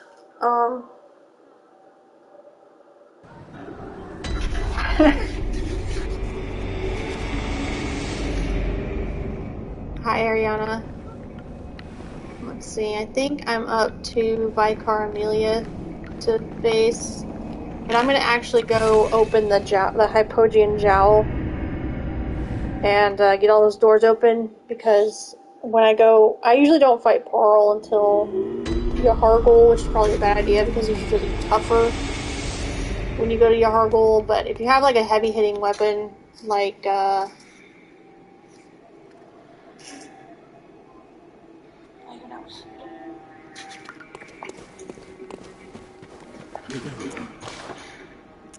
I don't think, there's not really much I can sell, honestly. So I think I came back here. Why did I come back here?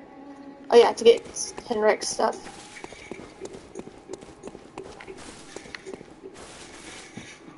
But right now I'm gonna go face off against Vicar Amelia.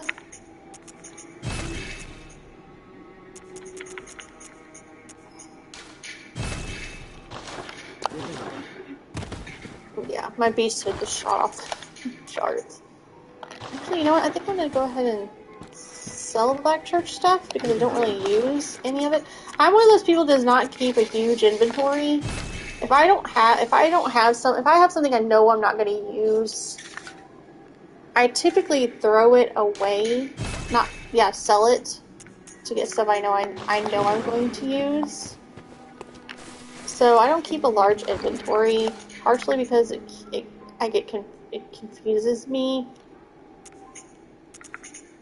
and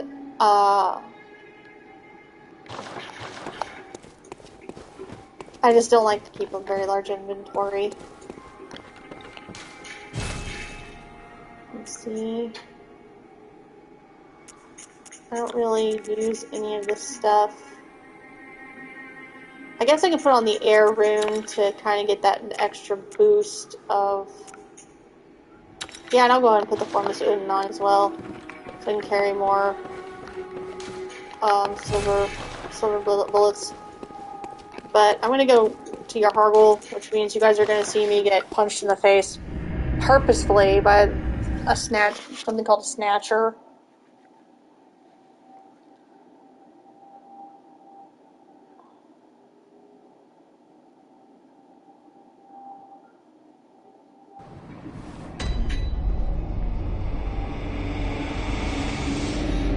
So, let's see. Yeah, I'm gonna go ahead and go to Yharnam. So, it's really my next jump here.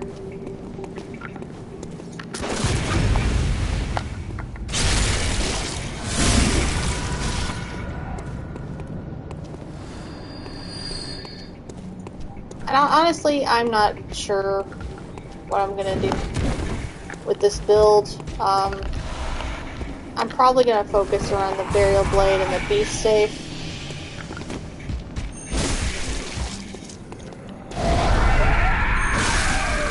Go ahead and hit me already. That was on purpose, guys. You need to kind of get destroyed by these things to get to what's known as the Hypogean Jowl.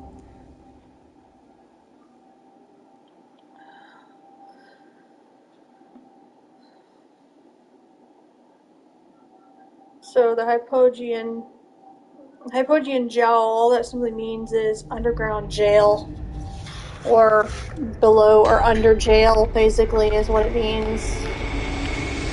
This is where the hunters that look, they are not, okay, the Yharnam, the Yharnam hunters are not hunters at all, honestly.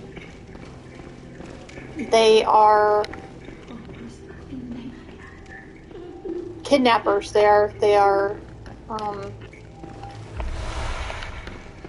abductors, child abductors. They took children for the Healing Church to experiment on. So, is that you? Yeah, sure. You're welcome. You're welcome. Okay. That was Adela. She was a Black Church nun.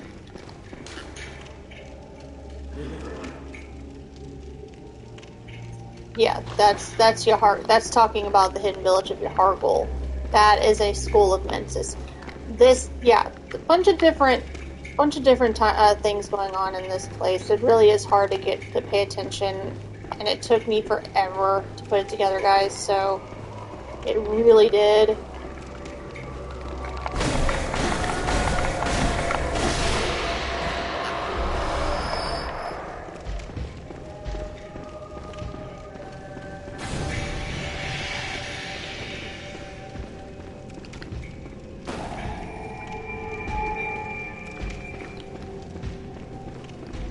You know what? I'm going to go ahead and go down here while there's just one of you.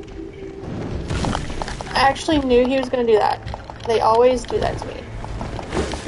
Oh, how long is your arm? I mean, seriously, how long is your bloody freaking arm? I have to ask. Because there's no way it's that long.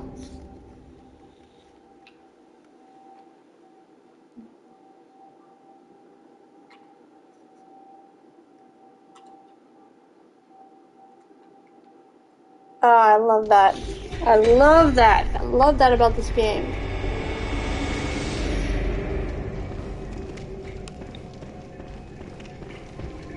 It's like here, if we can find a method to screw you, we are gonna freaking do it. But it's okay. You know what? It's okay. I have come to learn 2 things about Dark Souls and Bloodborne.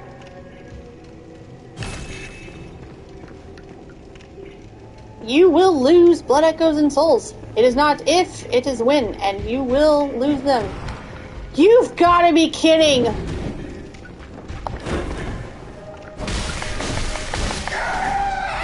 Oh, I don't want to kill him!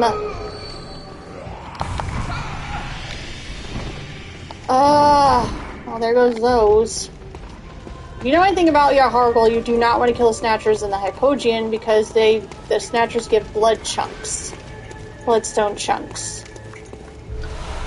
When you go to Yharnam, so that's why I will sacrifice those because I want that one to live.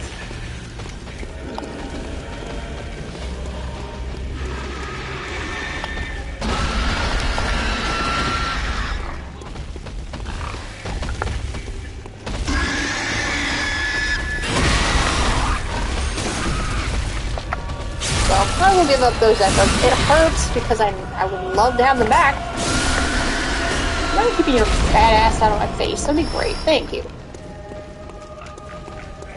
Make myself a BLT. No running. Head. How big is your head? Oh, guys, I might die.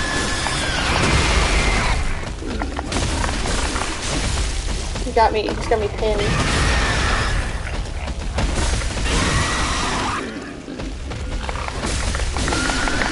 That, I don't know how, I'm gift horse, that's, yeah, no. I'm not gonna even ask. I'm not gonna say anything, I'm not. Gift horse, that is all I'm gonna say. Because I technically should have died there. I should have. I could have been crushed and killed easily with that one, so. But.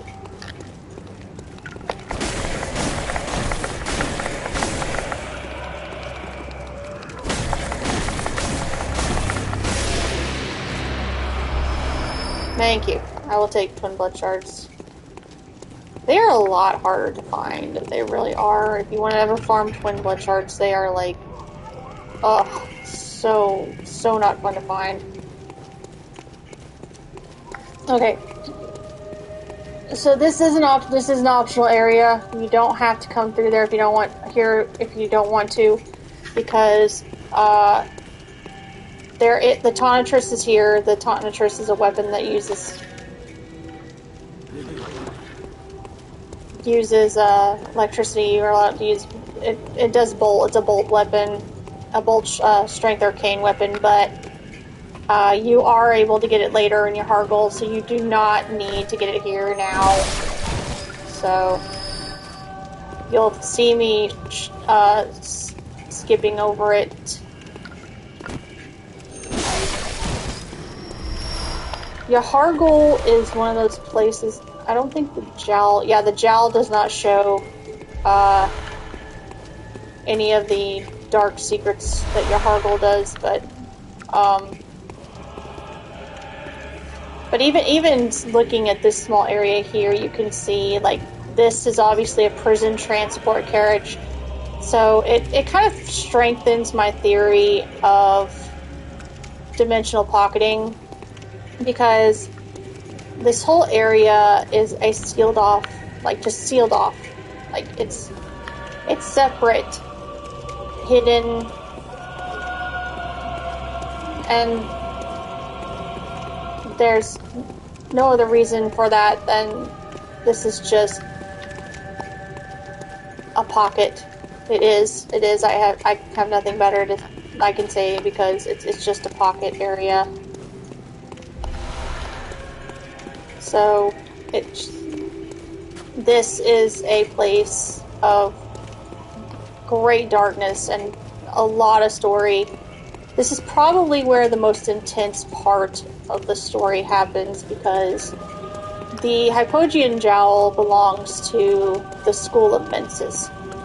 Now, many will argue and it's another expansion. Mensis expanded off of Byrgenwerth.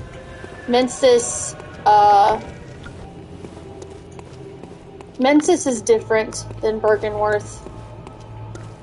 It intensified its study of eyes to an almost monstrous level, while Byrgenwerth's study of eyes was absolutely horrible. It was despicable and just very, very, very horrible.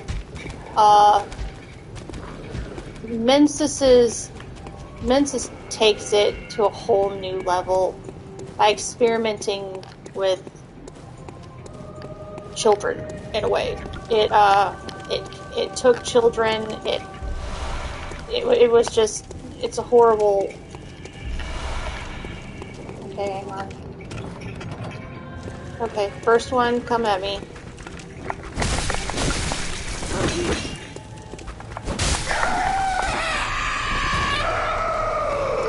Okay, he's gonna try to grab me.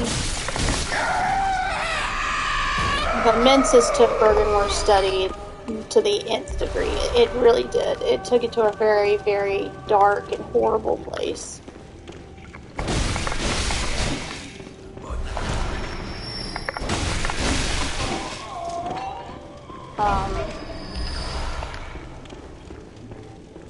The Hargle hunters were kidnappers who took children. They kidnapped children.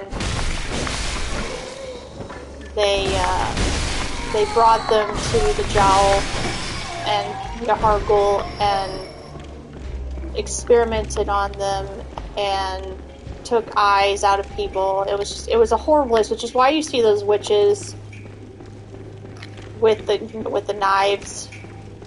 It is because they harvested eyes. That's what they're doing when they slice across the hunter's face. They are cutting his eyes out, literally. And that's why when you come here, you see a lot of bloodshot eyeballs. It's because those eyes are harvested from people.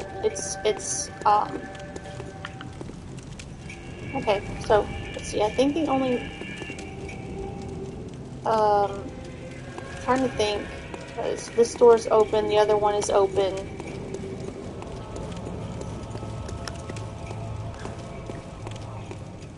Okay, I think that's pretty much everything I want to do here for now, but don't worry, it'll come back after Rom is defeated. So we are gonna move from here to go fight Vicar Amelia. Vicar Amelia.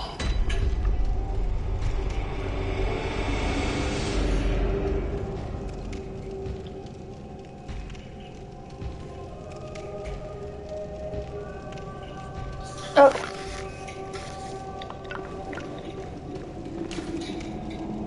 So that's what this means. That's what this note means. Nightmarish rituals crave a newborn. Find one and silence its harrowing cry. That is another piece of history of this whole event's history. It's a huge event. It's a countless level event. And I believe that this particular area is just storing pieces of history in it. And so that is what I think that is how I think this is. I mean, the developers are welcome. I mean, I hope you come tell me if that's true or not, because I do have a lot of Bloodborne theories, and I like to put them together. So, the healing church and the blood ministers who belong to it were once guardians of the hunters in the times of the hunter Ludwig. They were And for today, most ministers don't recall the hunters, but they have much to offer you. And so, have said you.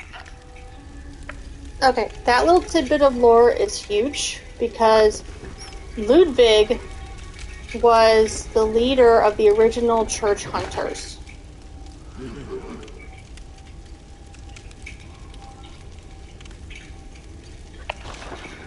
So, that Ludwig is another tragic character. This whole thing is just a huge tragedy. It really is. So, we are off to fight Vicar Amelia, and I have my own theory about her as well, and the reason Lawrence's skull is on the altar she's praying to. And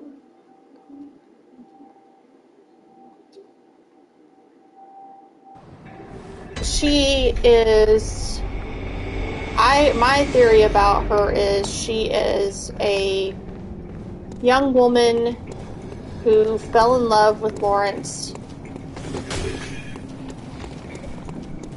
and she is impregnated.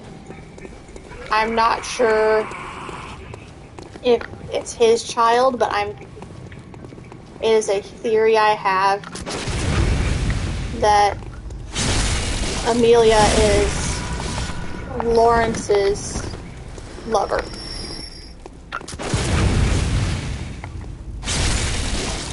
It's very hard to tell when you first look at Amelia.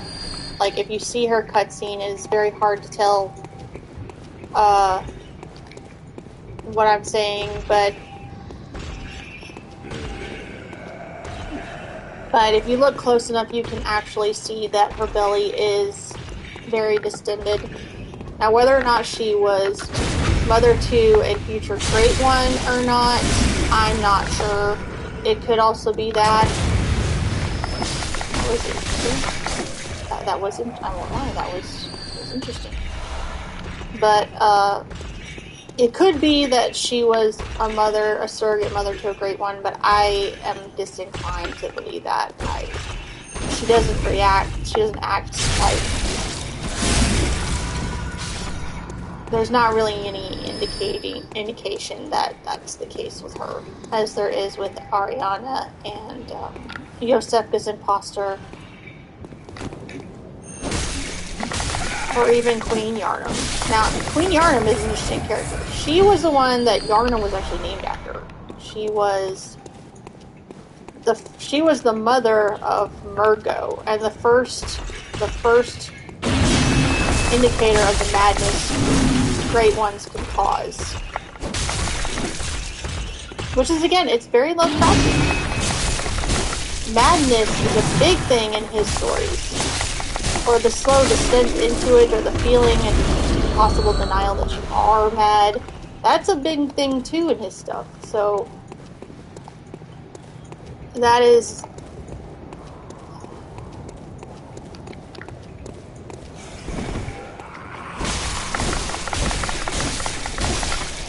No, sir. None of that.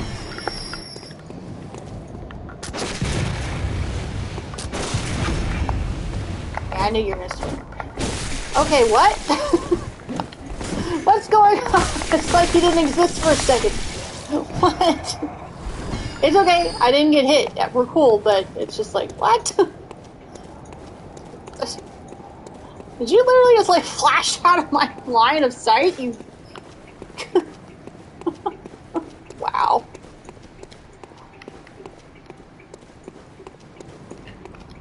The way I run down the stairs is like my body gets 5 inches shorter. It's interesting to me. Okay, so let's see. Amelia. She has a lot of thrust damage, and I'm just gonna put it out there. She's a bitch. Not my favorite fight, but she's a bitch.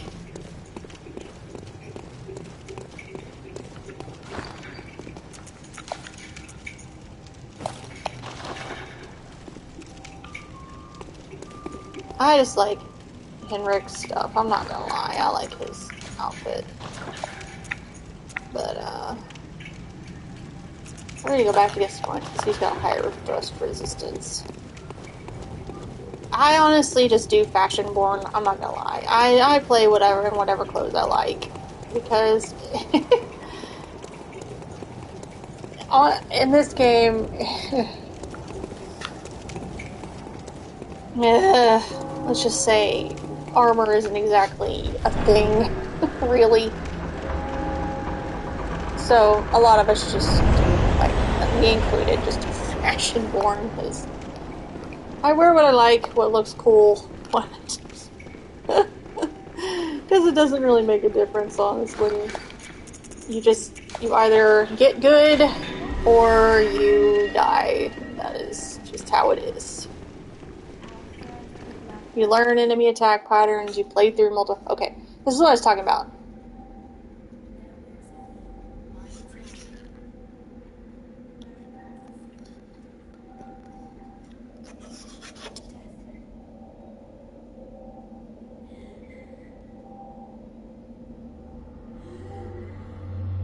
You see her belly. You can see her belly. Obviously, she's...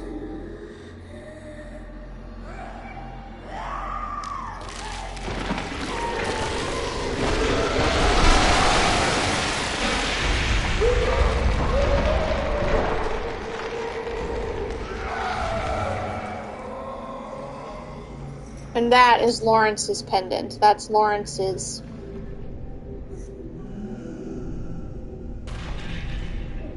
That's Lawrence's pendant. So, they obviously were very close. Hey, Mama!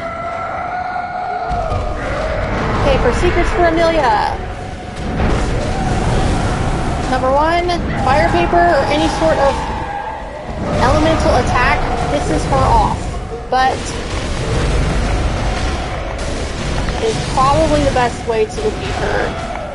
Number 1, hug her left, where she's hugging the pendant, where she's holding the pendant, because she will swing and try to hit you with it, but it's not as free as her swiping. Obviously, you saw that she swiped. And you can get viscerals off on her, just hit her freaking head over and over again.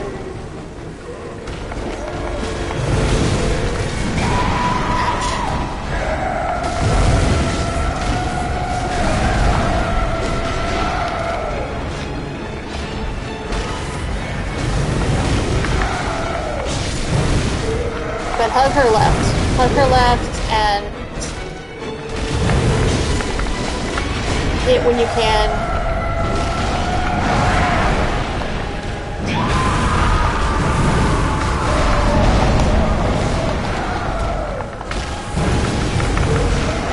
So, just hug her left side, hit when you can, and I highly suggest a serrated blade, because beast blades are always useful against beasts.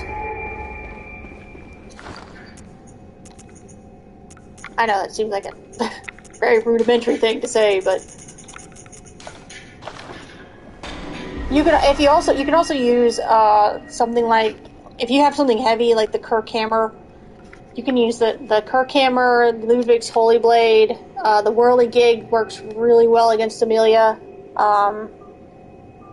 Oh hell, Whirligig works well against practically every enemy in this game. Because it hits hard, it hits fast, and it's, Master Willem, I've come to bid you farewell. Oh, I know. You think now to be king. No, but you will never listen. I tell you, I will not forget our adage. We are born of the blood, made men by the blood, undone by the blood. Our eyes are yet to open, Fear the old blood. I must take my leave.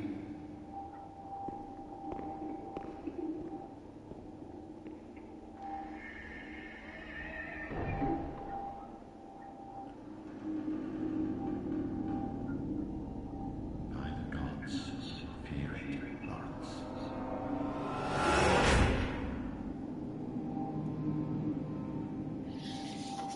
Okay, so see, that's Lawrence's skull. It holds his memory of when everything went to hell. He was the first cleric beast. So that right there is the crucial part of this story, is when Bergenworth became two different. It split. That's where the Great Schism happened.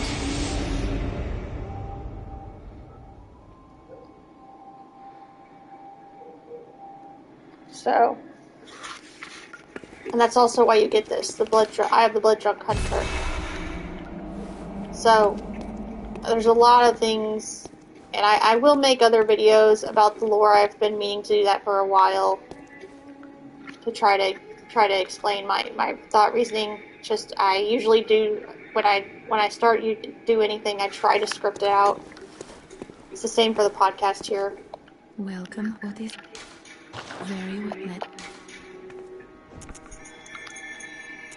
I mean, I'm no Matt Pat, but I have not spent much time in Five Nights at Freddy's, but I sure have spent a lot of time in Bloodborne. Like, a lot. Good hunter. A lot of time in Bloodborne. Odd. Wait a minute. Garemon's supposed to be here.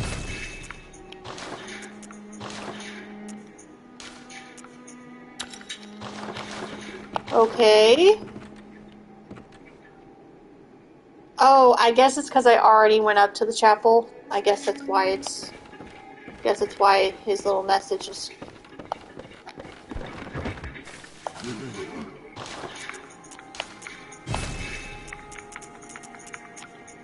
Okay. So I just beat Amelia. Let's see. Little item maintenance, because Lord knows I do a lot of item maintenance.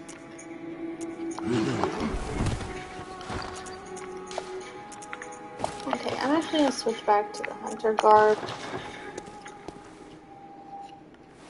Well, mostly hunter garb. Welcome. Farewell, good hunter. Actually, let me see.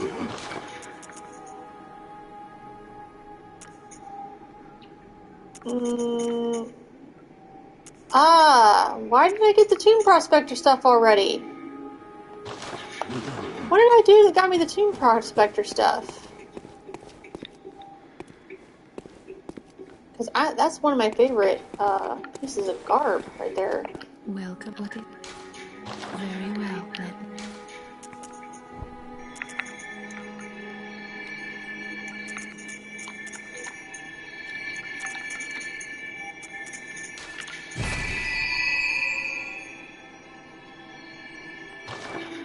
Farewell, good hunter. Whee! Okay, so I beat Amelia.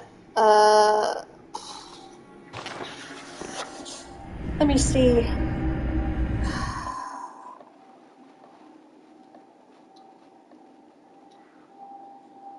Usually it doesn't take me long to beat this game, guys. It maybe takes me a couple hours to beat this game. If I just speed run through it. So I'm trying to see.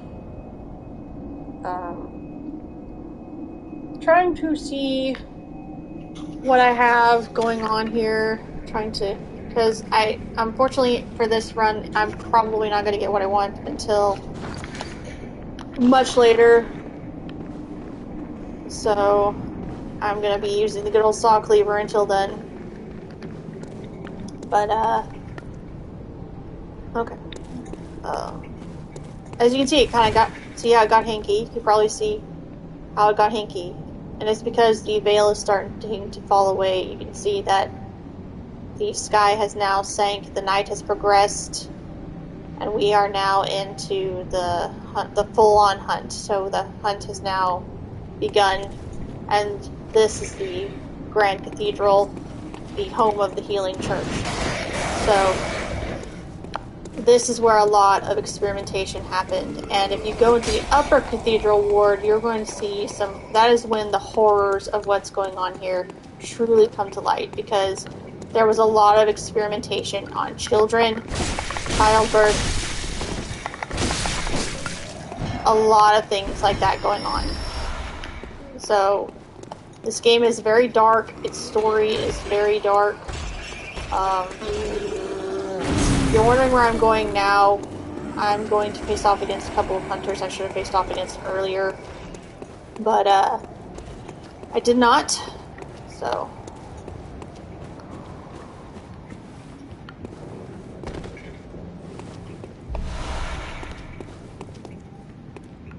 Okay, so this is a secret to beating these guys, because there's two of them here.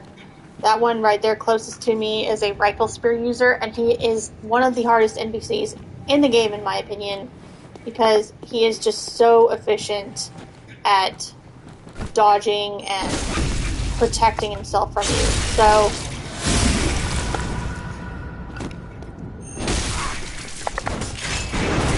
and he is very good at using his, which is kind of why I switched to the hunter's garb as well, because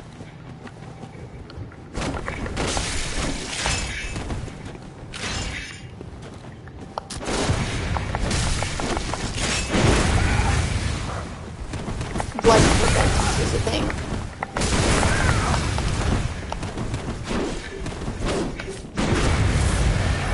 But as you can see, he is like real badass. And I don't believe he viscerals, but he will use that rifle to death.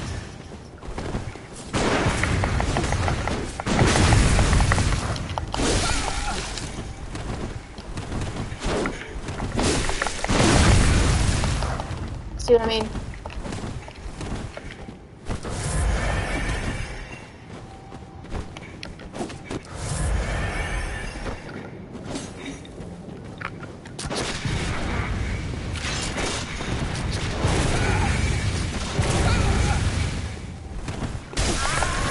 There we go. Got him down. He is the hardest of the two, in my opinion. He really is. He reacts quickly with that blood tinge. He visceraled me twice with the rifle spear. I mean, he's really good. That is the Tonitrus. That's what I was talking about when I mentioned the Tonitrus in the Hyplogian.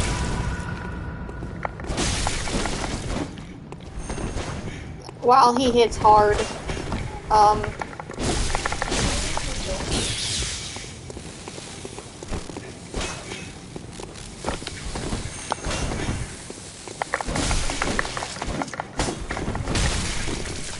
he's probably a really good indication of how you can use shields in this game, because he does use it rather well. So.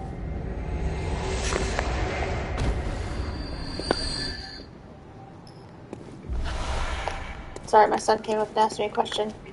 But yeah, that one with the rifle spear is probably, I think me and my husband both agree, he's probably one of the harder NPCs in the game, so.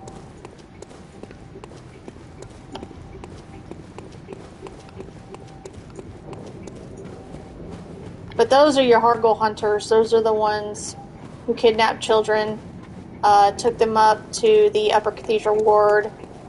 And so the Black Church, the church itself was not as innocent as people think. But again, these are some things I'll probably try to put into videos. I've been meaning to put them into videos. So if there are things you want clarified or want seen, or questions you might have about this game's lore,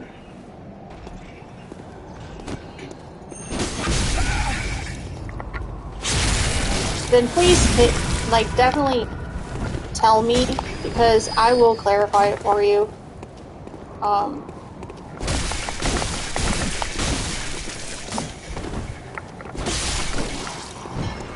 I know there are a lot of people just stepping into Bloodborne for the first time because it has reappeared on the gaming news cycle. So, and there are a lot more people playing it now that I've seen in a while, because this game came out in like 2015. So, for its age, this is probably one of the better games of that era. It was. I mean, it was glitchy AF, and apparently there were a lot of things that were messed up. But honestly, I found a way to work through this game's glitchiness. Like, a lot of the mechanics that my husband complains about, I don't really even get bothered by. And I guess, again, it becomes an experience, but...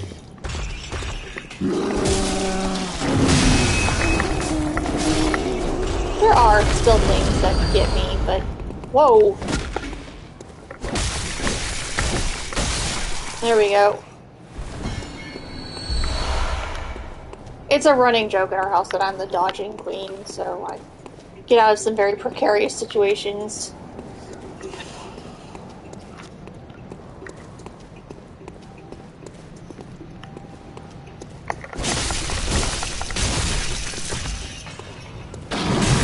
Ow! Oh, come on. Here I just mentioned being able to dodge real good. I get hit by the open foot, insert mouth. And yes, I said that backwards on purpose.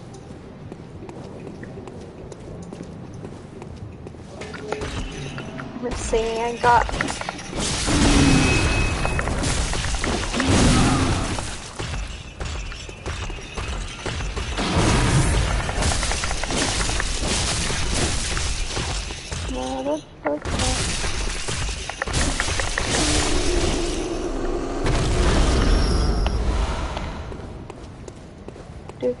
Okay.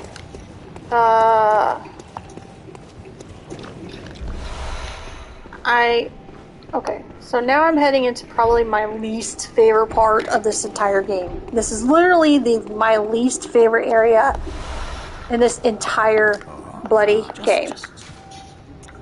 See what I did there? Bloody game, huh? Yeah, I made a really, really terrible joke. But yeah, this is probably my least favorite part of the game. Simply because it's so long and so it's like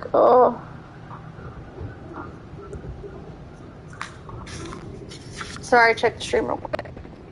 Oh, talk to the guy.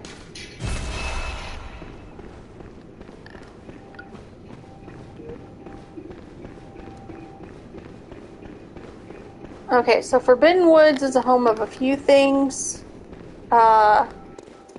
There's Yostefka's Clinic secret entrance. There's the Shadows of Yharnam. There's the Gravekeeper's set. There's Canehurst summons. There's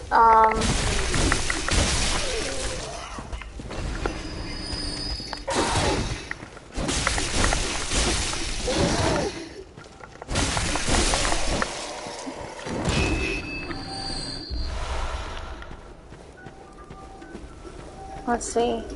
There's oh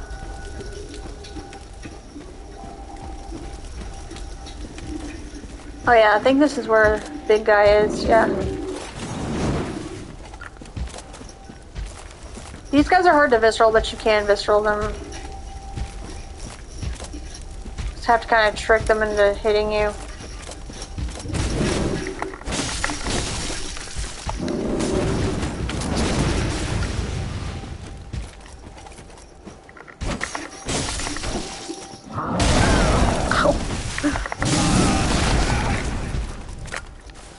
I usually try not to get hit by them. Obviously, that was very stupid because they hit hard, they hit fast, and I'm not even sure. I usually don't go up that way, honestly. I know that I think there's like a rune or something up there. I don't remember exactly what's up there, but yeah, for obvious reasons. Oh my god, yeah, I did not even get the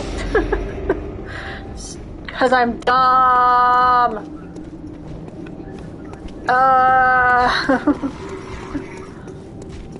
I want my Beast Claw character now, or even Morgan, that'd be nice. Morgan is my skill. Actually, that's a lie. Morgan is my jack of all trades at this point. She's like up to level 260, so it's like, once you get to that level, it's...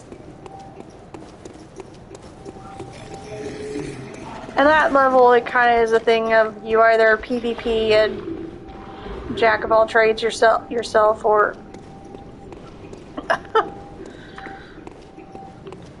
yeah.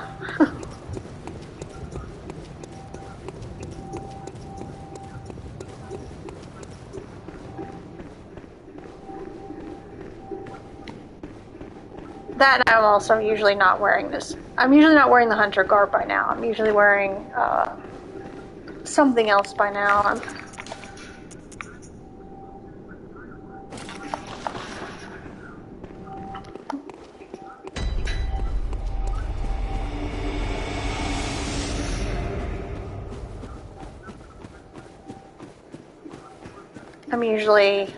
I'm usually wearing Giscoin stuff, or I have my garb I want to wear.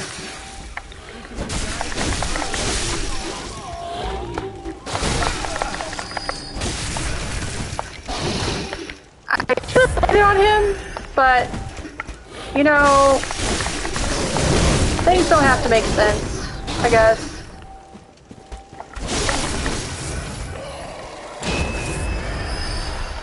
I'm getting kind of, you know, I'm usually way more careful than this. I usually don't just jump off half-cocked. Alright. Okay, so I have to remember where that... Okay, here it is. Yeah, this is that fork I need to get to. Because I'm pretty... Oh, okay, so he left them for me. That's nice of him. Sometimes they pick them up. They do. They sometimes they pick them up.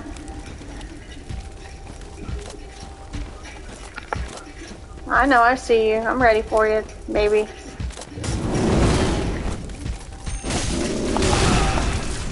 The way these things remind me of, I guess, in a way they remind me of Gundyr.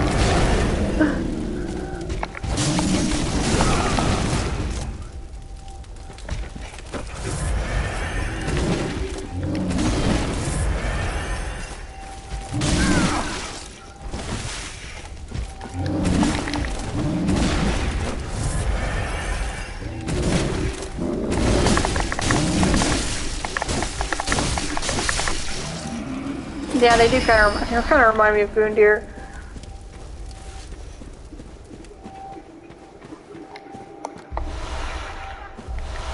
Okay, so not what I was hoping for. I was hoping for a rune or something, but depth bludgeons.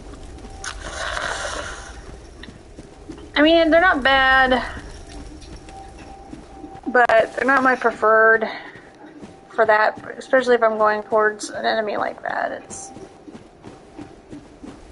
like I would hope for something a little bit more.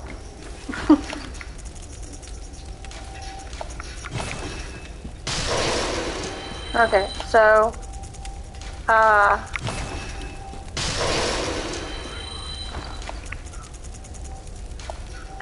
have a lot of blood I need to use, as usual. It's not uncommon for me to have like copious amounts of blood I don't use.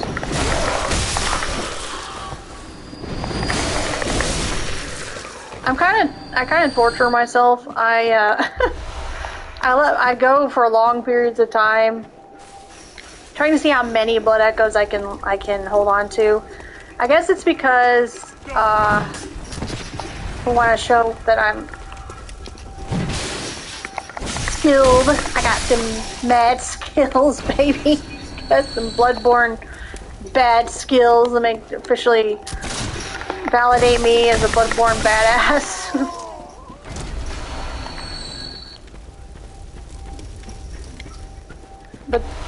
But Dark Souls frustrates me. It really does. Dark Souls. This game is relaxing to me, as self-torturous as that might sound. This game is actually very relaxing to me.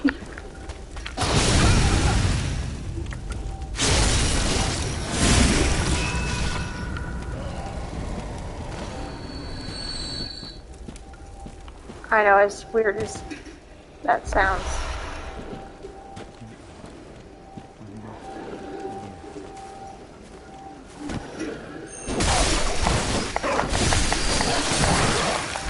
That was the dumbest thing I could have done.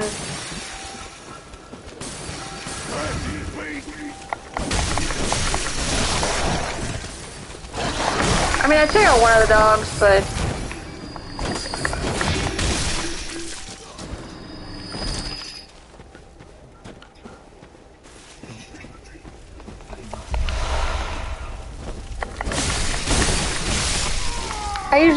I usually tempt the dogs to go run themselves into bonfires.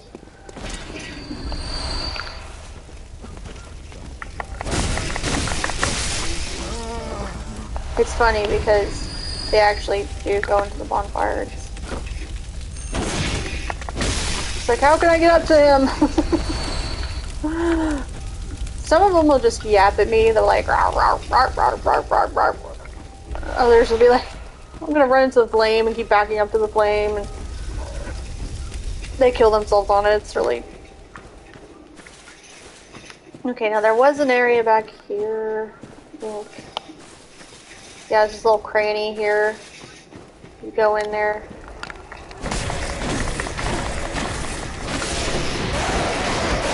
Not only are you gonna find copious amounts of birds, you're gonna find the skitterling.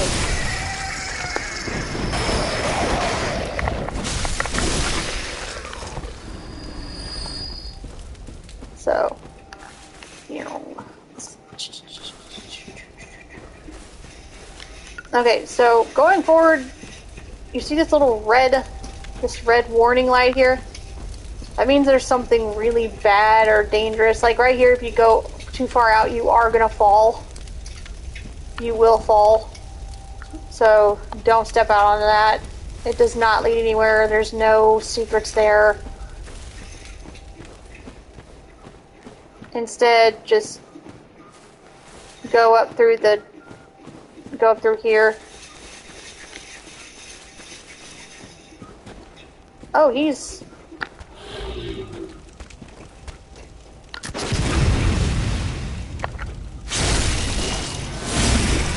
There we go.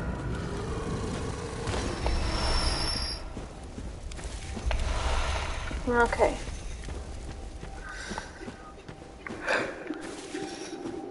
Whew. Excuse me. Okay, so another thing is that you can grab here is the tonsil stone.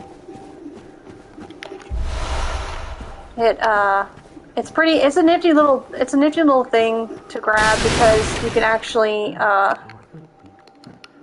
number one, it is given to you by patches, which if you know anything about Dark Souls or Bloodborne, patches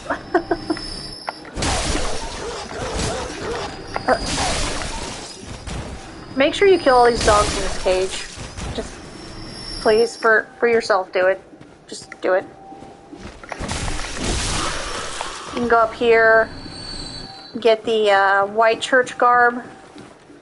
It's really good against poisons.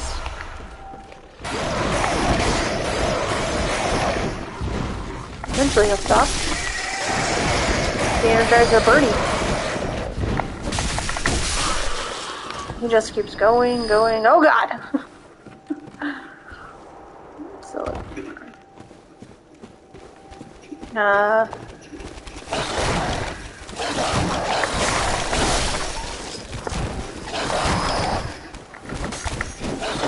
I swear these dogs are the smartest thing in this game because they actually dodge and put you in the line of their face.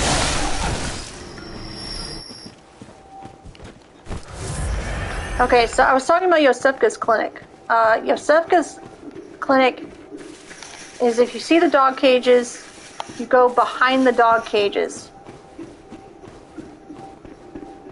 There's like this huge thing of tunnels. And yes, there's a lot of lore here, so I do apologize, my voice is going out, so I'm going to try to be selective about what I say. I can't talk for too long.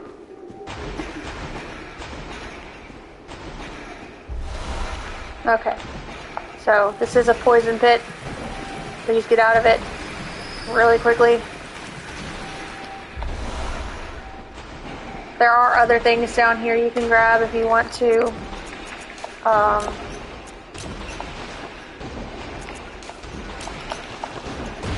Just be careful.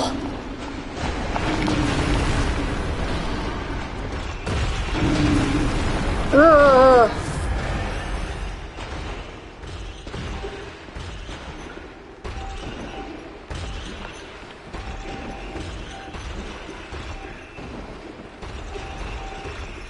Okay. I'm climbing up the ladder. This is a long-ass ladder. It really is, guys.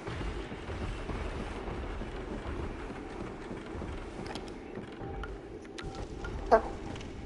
So this will get you up into the clinic.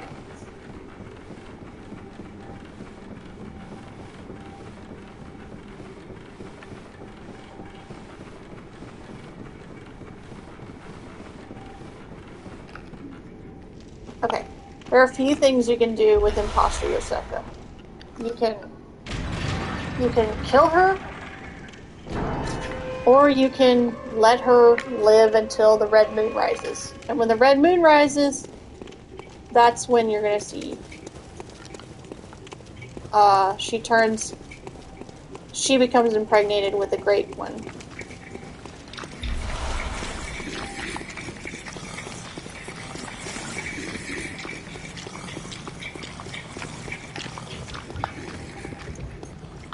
Okay. Fire paper available, readily available. Fire paper does really well against beasts. Bold paper does really well against kin.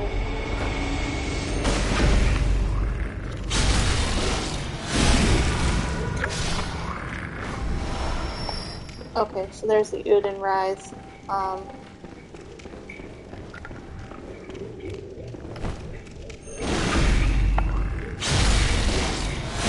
I am doing visceral attacks because I get more blood echoes through the air rune. I believe that's the guy who says he thought of things in his own mind.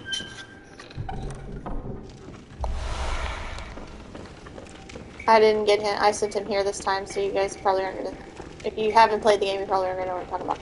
So I'm gonna go in here and show you, because she does give a rune if you kill her. I don't usually, unfortunately, fight her on the first run because she is incredibly difficult.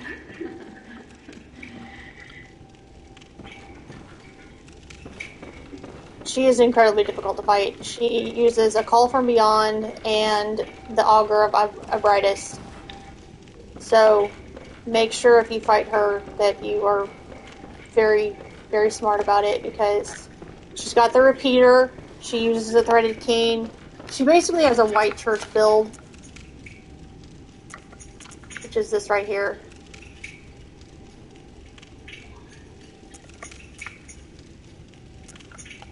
So,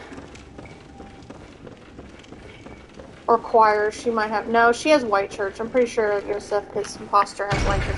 Her name is not Yosefka. She's an imposter. This right here is the real Yosefka.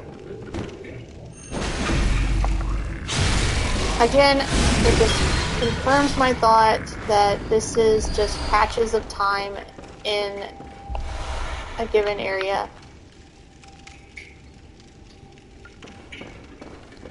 So now I'm actually going to pop back out. I'm going to let her I'm going to keep her alive because I don't kill her on the first run. So where is that guy? Where's that Ken? Okay. He's over there. You can kill this one.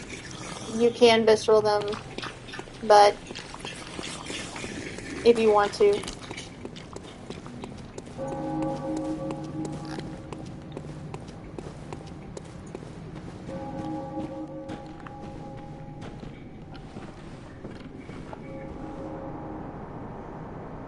So another personal theory I had is the theory of the bells.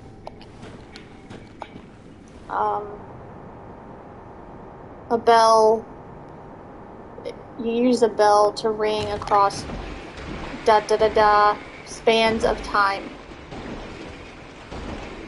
And what is the significance? Why a bell? What makes the bell such an important part of this game? Like, why is the tolling bell so important? Yes, I am poisoned. I know I'm poisoned. Don't worry, guys.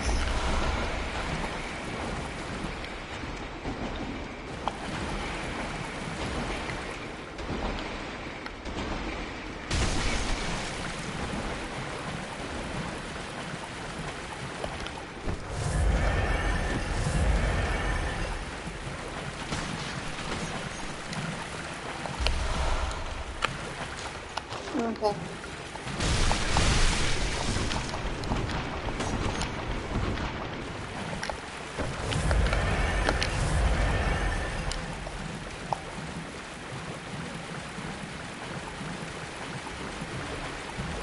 Sorry, I'm focusing. I get quiet when I focus. Okay.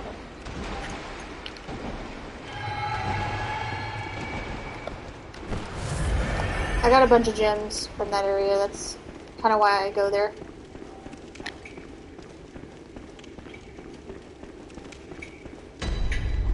Okay. So, we're just going to continue on. Now you know how to get to Yosuke's clinic.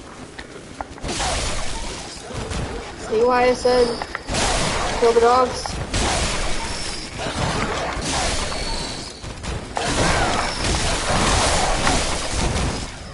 Kill those dogs, babies. Kill those dogs.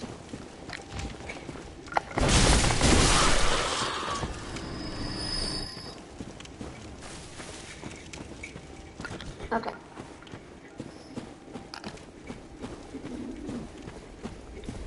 There's a snatcher on that right side, so be careful. They hit hard. As you probably saw earlier.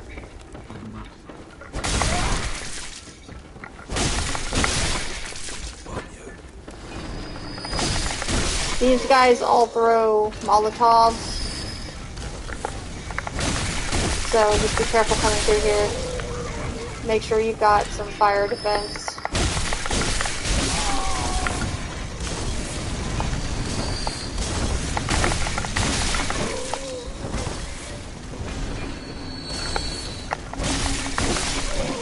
So just make sure we get fire defense to get through here. The fun part about these, though, is... okay. You decide if you're gonna fall in them or not, dude.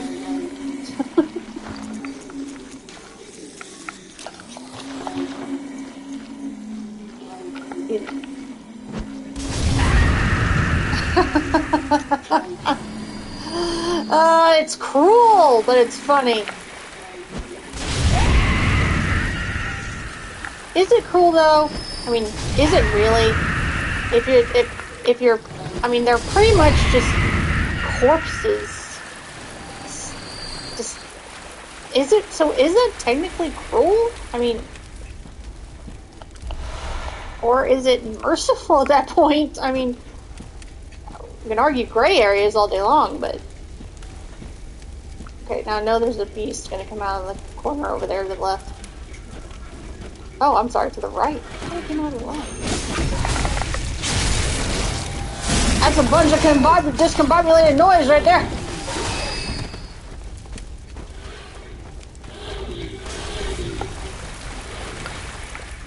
Come on.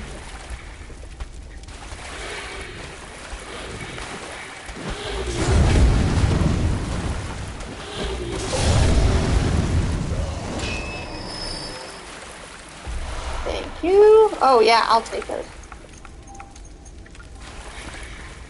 Okay, gotta watch this. This guy throws Molotovs, so do not be covered in oil when you get hit with a Molotov. You will hurt. You will hurt, burn, and squeal like a stuck pig, as we say in Texas. I don't know if anybody else says that. If you guys say that in your state, please let me know, or country, let me know, because I know it's a thing here in Tejas. Say, feel like a stuck pig. Sounds kind of morbid. A lot of our Texas terms are kind of morbid.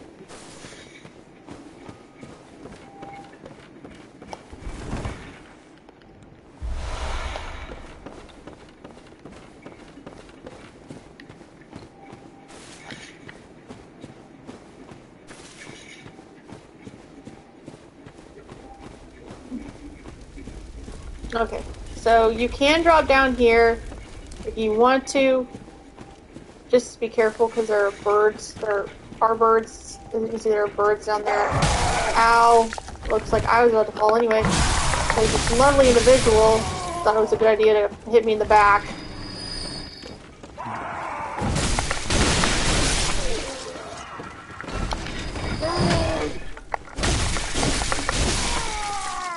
Ye have been warned. Leave me alone.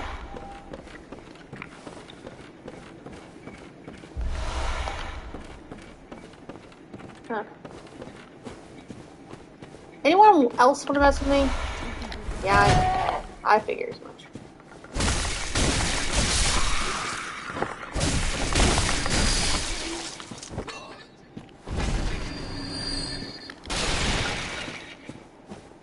Oh. I guess it's a good time to mention, I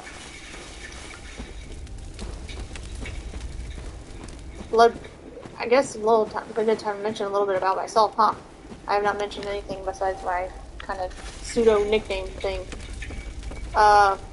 Bloodborne actually came to me in a very dark time in my life, so the game itself is very important. It holds a lot of personal value to me because of when it came into my life. It came in on the tail end of WildStar.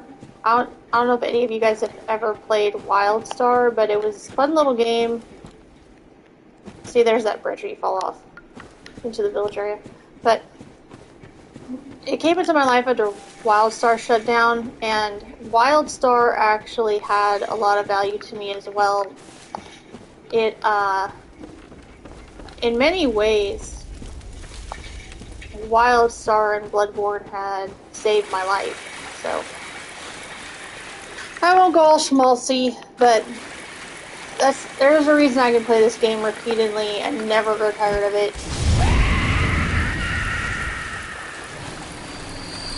And keep experimenting with it, and why I devoted so much time trying to learn. I'm trying to learn lore. Got you right before you turn around. Thank you.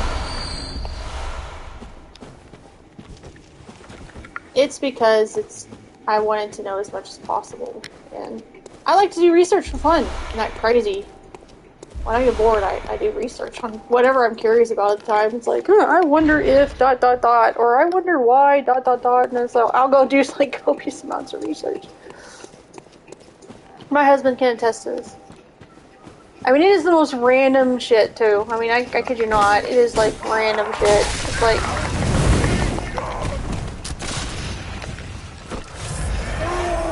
alright. Ooh.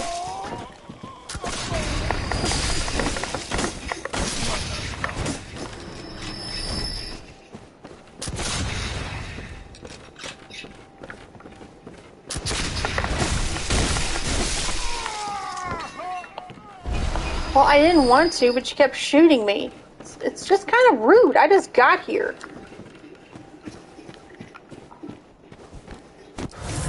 I just came out of nowhere, saw the Hunter's Wanted sign, and thought it meant that they wanted me to work at a burger place. I mean, come on. Turns out they stuck me with a needle, gave me some creepy blood treatment. And I became this.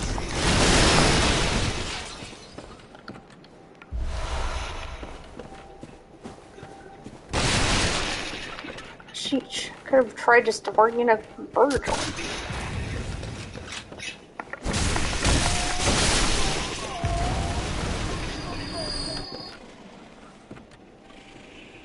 Okay, now what direction does he shoot from? Ah, okay.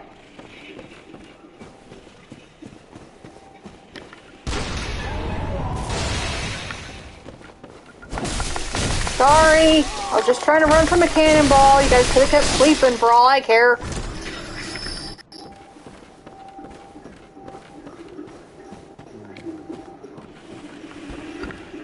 Hi.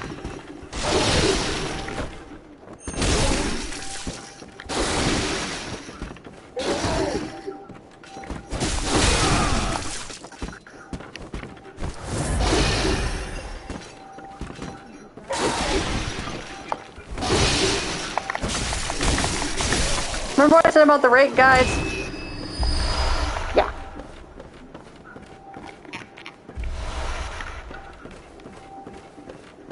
I don't like this.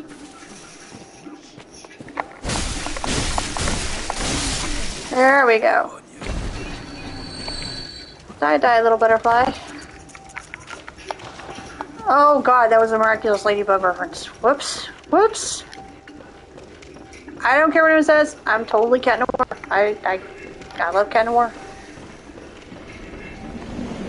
I can't wait for the next season. I really can't. It's I loved that show when it came on.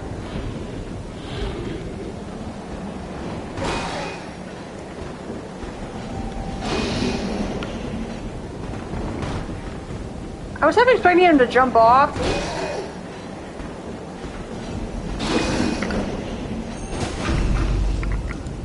I was really expecting him to like fall off there.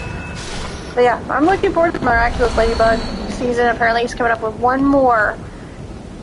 I think? Is it one more? I don't really know. All I know is that it moved to Netflix. I don't know if it's on, I think Disney Channel now acquired it, didn't it? Isn't it on like Disney now? Instead of Nickelodeon? Like it was on Nick for a while. Can't remember exactly, but it was on Nick for a while. I think that's actually where it debuted at, was on Nick, and I know it's also on Netflix. I have not watched Zack Storm yet. I've heard some interesting things about it, but I have not watched it yet, so... I still have to catch up with Troll Hunters. I enjoyed that one.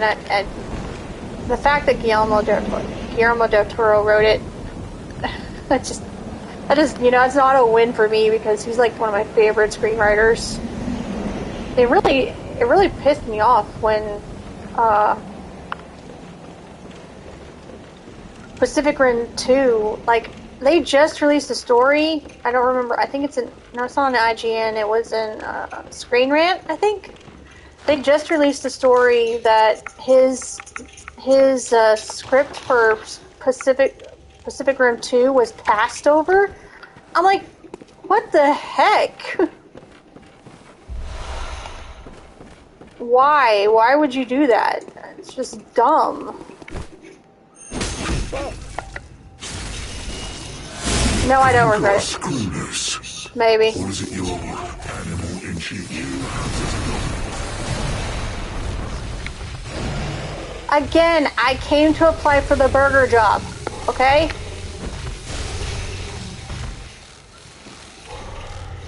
I just came here for the burger job.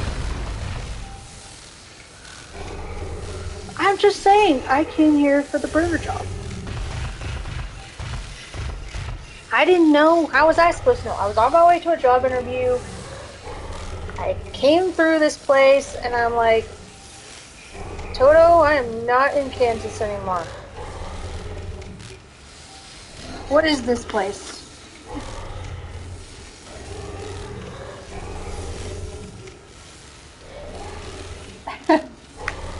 Thank you for the follow. I greatly appreciate that. I did not come here to hunt beasts, okay? How was I supposed to know? When I said beasts, I was assuming they were probably talking about French fries, or I don't know. Get out of there! Well, come on then! Stop hanging out over there. Thank you! No, the other one. Okay.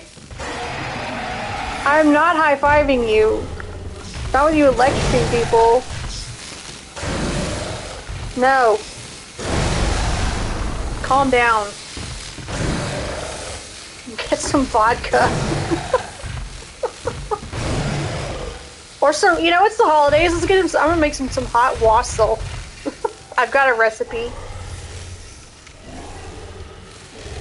Which, it's kid-friendly, so, I mean, it's kid-friendly.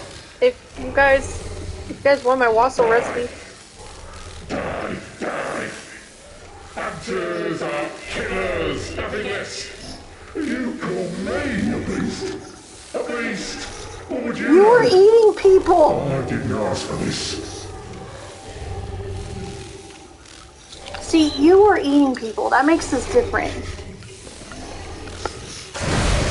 I didn't want to work at this job. Dimensional rifts are a bitch. Just saying.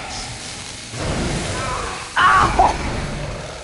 There's no reason to Inuyasha me to death. Put your Tetsaigo away.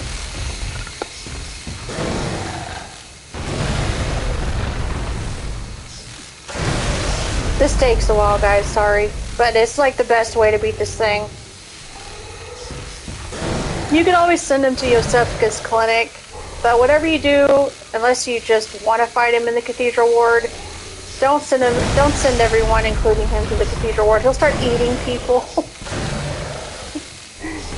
He does. I wish I was lying, but I'm not.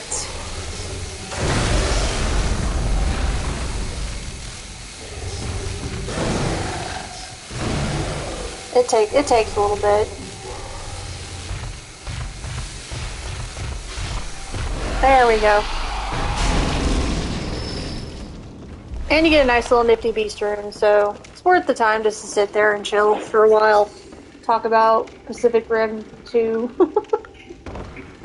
We're playing Bloodborne and talking about kaiju. That's always a good place. Just add more.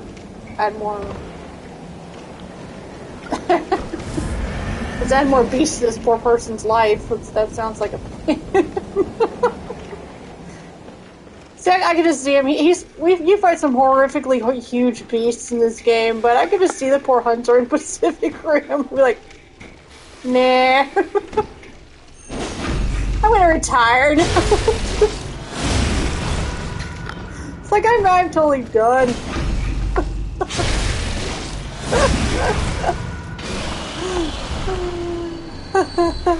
No. That's what we were joking, my husband and I were joking about that yesterday with Garden of Ice while he was playing Binding of Isaac.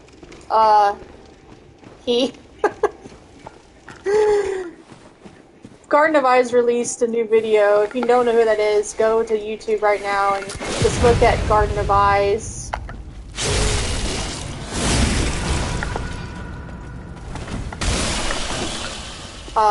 He recently released a new video about the giant beast battle.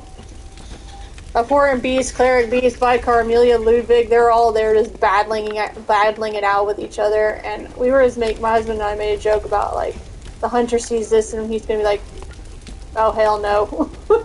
I'm retired. Nope. Next. We're done. Nope.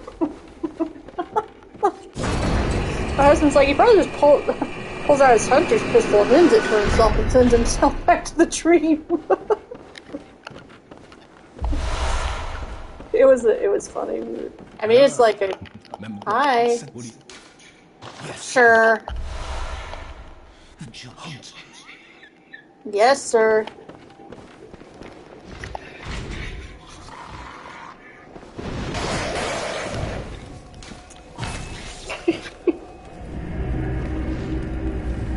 There's been a few comics on some of my favorites are. I swear, you know what? That's the content I'm gonna make. I'm gonna be putting a video together that says my favorite Bloodborne memes or Dark Souls memes or my favorite memes. Feature some of the Bloodborne memes I saw. Okay, so we're not gonna get that yet. We're just gonna keep advancing Welcome. levels and all. Hi. Very well. Okay, so let's get that vitality up there. There we go. Let's start getting that up there. Farewell, good hunter. Farewell, good doll.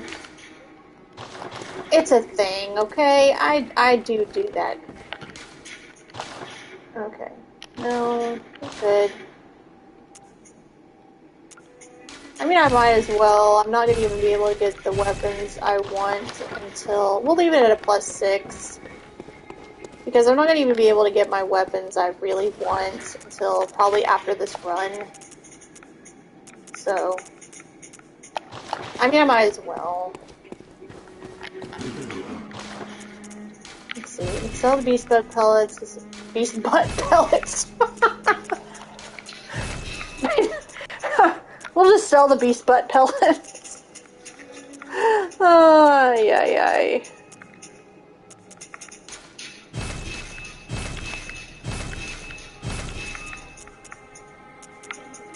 Beast butt pellets. That's a new one. If someone doesn't make a sticker out of that and like draw a funny, abhorrent beast butt, I'm so doing it myself. I'm not kidding. Cause that's funny. Okay, actually, you know what? 18,000 I think it is? Maybe? Yeah. Okay, so let me change my runes over.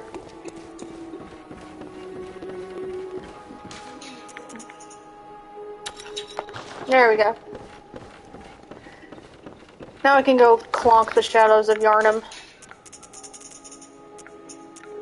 Actually, you know what? I'm gonna use these.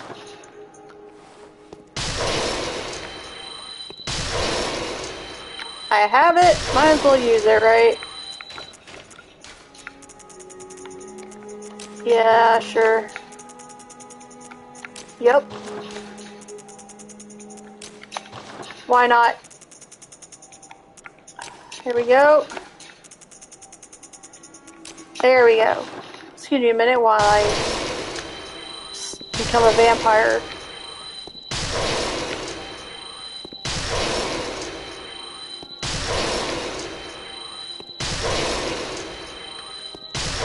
It's another running joke. It's like my husband and I are always talking about. Everybody's like, "Oh, well, the people of Violet and Canehurst are vampires. Let's just call them what they are." And my husband are like, "Everyone in this game is a bloody vampire." I'm just saying. One of the descriptions of an item in this game is blood is more enjoyed than alcohol. I mean, that's not. I'm just saying. Everyone is a vampire or a zombie in this game. Okay, I can't get any more ball paper because I haven't beat Paro yet. Okay, so where am I? Forbidden Woods. But we were talking about that. It's like, you know what? Wait, let's get real here. Everyone in this bloody stinking game is a vampire. Let's just be real with each other for a second.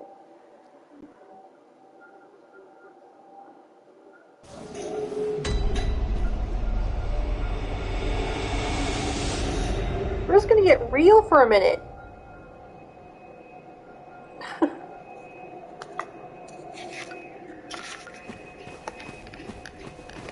Like, wait a minute. So it's like, yeah, the people of Canehurst are vampires. It's like, no, they're really... Yes, they are, but so is everyone else. The only difference, in at least that I see with the Vile Bloods, it's actually unclear how they used it, but it's how they used the blood. It's how they enjoyed the blood or took pleasure in the blood. However you say it in this bloody, stinging game, it's like, dude, let's just get real. They drink blood, for God's sake, for communion. Communion is more blood vials. It's like, guys, everyone is... We are all vampires.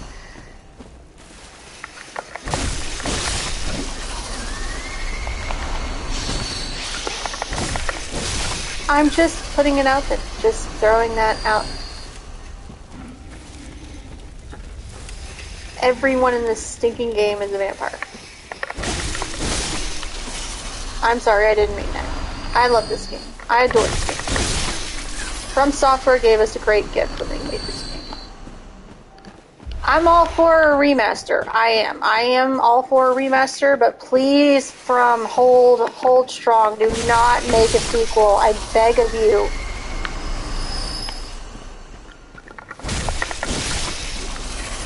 That something that troubles the crap out of me is this game, guys. It's finality. Everything is dead. This is just you're killing the last of everything. Alfred is the last executioner. Yuri is the last choir.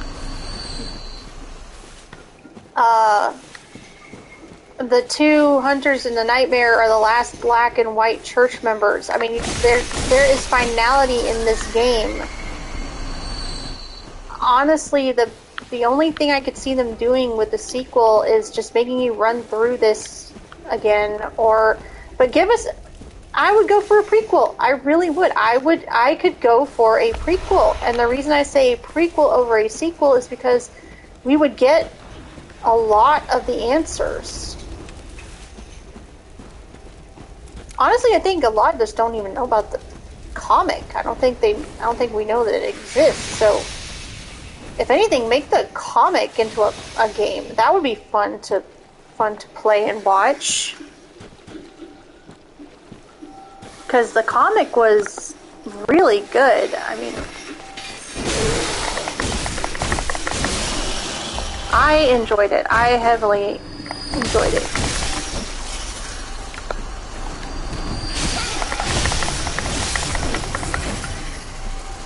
So that I recommend the comic. I do. If you want a lot of answers, I would read the comic. Because it also tells a lot. There's a comic devoted completely to Eileen.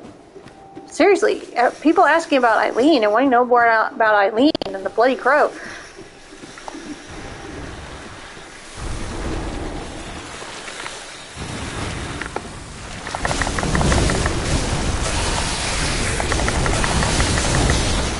For those of you wondering how to beat those things, there you go. There it is, right there.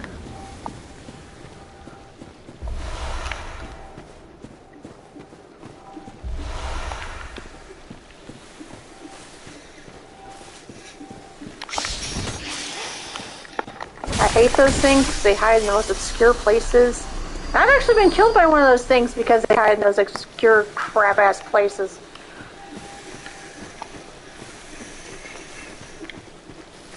Here's something. Well, duh, I hear something. It's just... That was a dumb thing to say. Okay, so this is where I'm pretty sure they've got those three guys by the bonfire. Yep.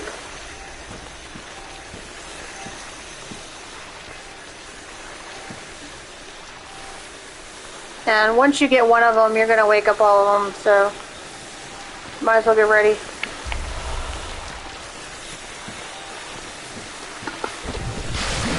Oh!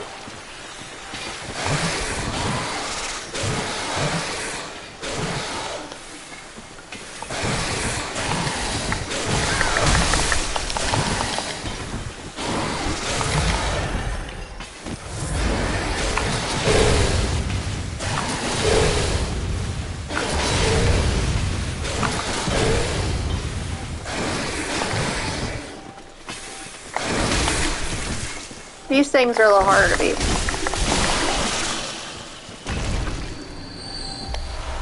Thank you for returning the blood vials you stole, though. If only you could return the bloody, quicksilver you stole. Okay. Oh, that's right, they're on the other side.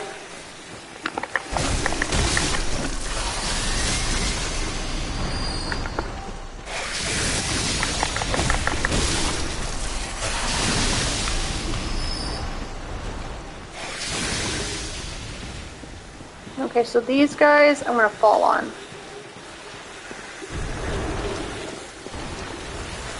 Okay, so I can get that one. I probably won't kill it, but...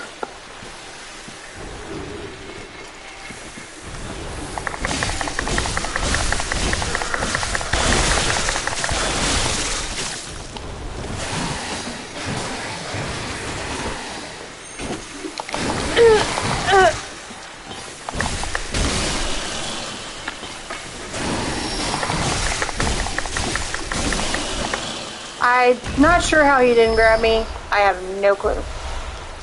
I'm not gonna gift horse. We're just gonna gift horse that one.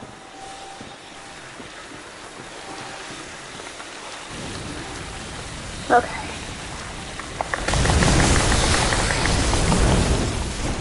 Do not hang around, guys. Just hit and run.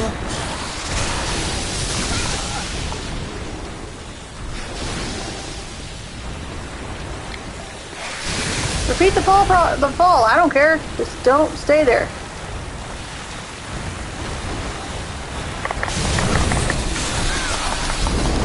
Whatever you do, not let it get a hold of you.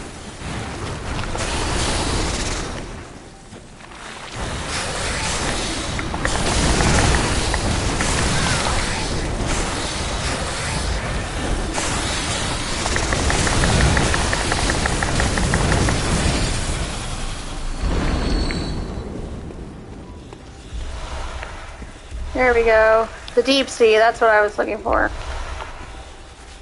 There's a lot of runes in this thing. There's not a lot, that's an overstatement, but there's a few runes in this place you can miss if you're not paying attention.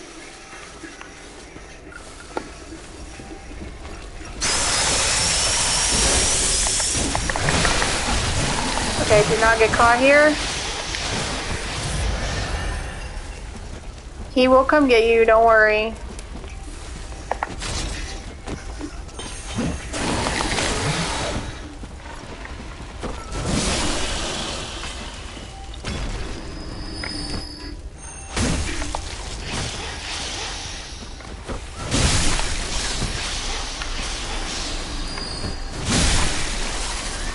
There you go.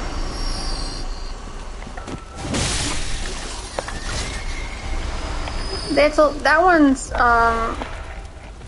Saw Cleaver makes that encounter kind of difficult. I would rather prefer to have like the threaded cane or something, but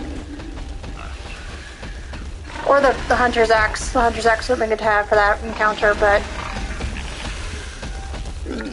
tactfully, slow, and skilled, and blah blah blah, you should be fine. That visceral always makes me laugh. And my husband and I always make a joke. It's like, hey, no, Mr. Piggy, we're just giving you a rectal exam. Don't marry Mr. Piggy. Okay, here we go. This is the graveyard. Okay, so up there's the hood. You actually have to jump across to get there. Okay, where is this gonna drop me out now? Okay.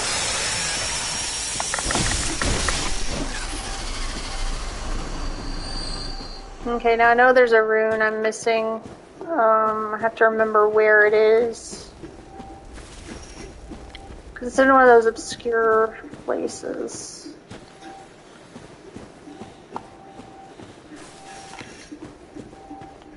No, it's not this one. It's a twin blood sharks, I believe. Nope, cold blood. Okay. So no, it's not that one. It's I will see if I can find it. Okay, no, it's not down there. That's just not. Nope. Stop that. No. Bad.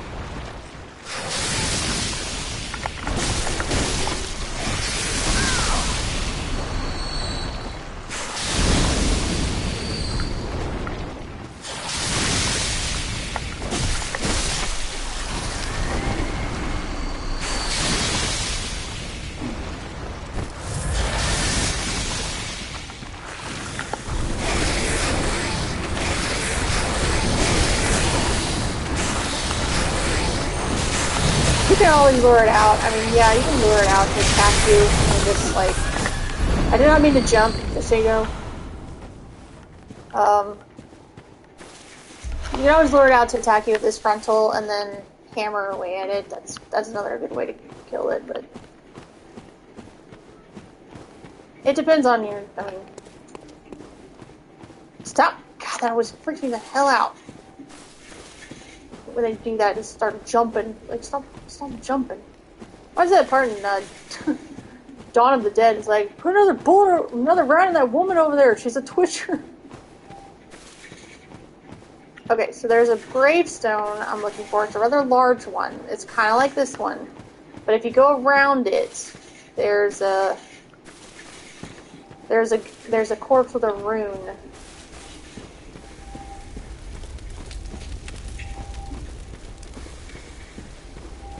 It's got so one of the sea runes. I'm not entirely sure which rune it is.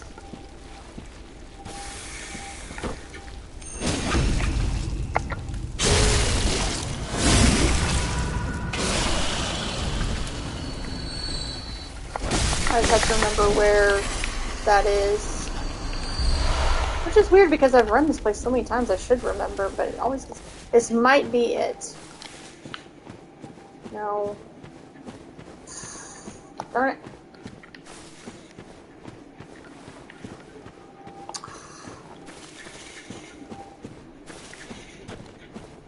No.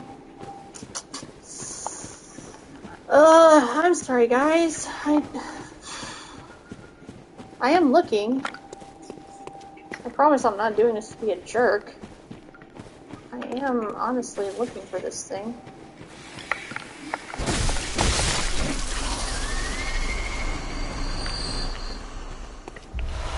Okay, that's the one with 20 blood shards. Okay, it might be, maybe it's this one. No, the other way, dumb butt. Okay, yeah, here it is. You get a clear deep sea. And that is where you're going to have a big snake pile here. And you're going to have to kill it first. But you can easily use this tree. I sometimes use this tree to dodge around it, and it works really well. So... if you have something to hit through the tree, that'll make it a little less challenging. But for these guys, the two snake piles that are here, always fall on them. And kudo points if you have, like, fire paper or something. Okay, so now I am going down into the... running down the path. Okay. Here's another one. No.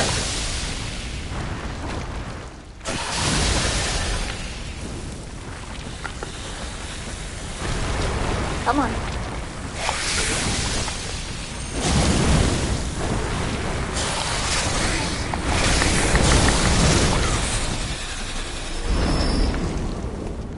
You see me keep switching out the weapon because I don't know what it is. I have no idea what it is. I do not like leaving elemental effects on my weapon when I'm not fighting. I have no idea what it is. It is a quirk. I just cannot stand... I don't know. I don't like to do it. I have no idea why. I cannot explain why, so please do not ask me to explain why because I don't know. I just don't know. No clue.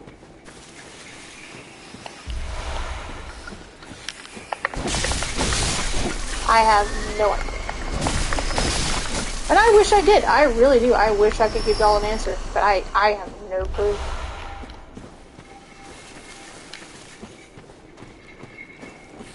Okay, he's gonna yell at you. Well, I thought he was a stealer. He's not? I thought he was. I honestly thought he was, guys. I thought... oh, maybe he already summoned him. Okay, it looks like he might have already summoned him.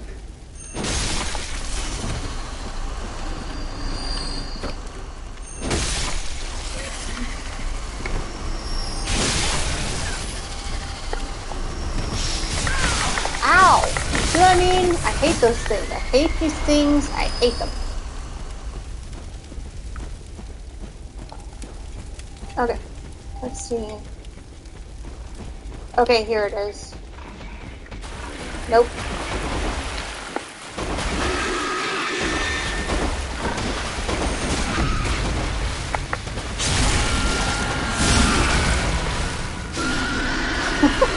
Always think that.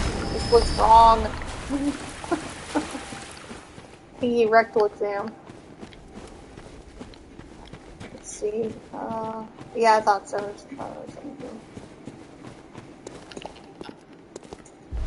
Okay, there we go. I don't think there's anything else. Yeah, no, that's just an overpass.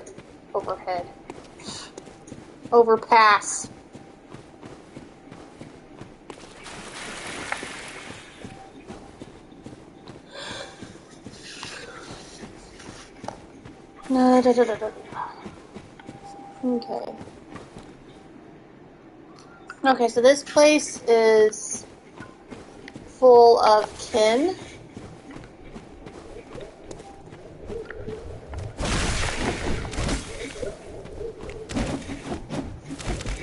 Okay, don't let them fool you. They hit hard.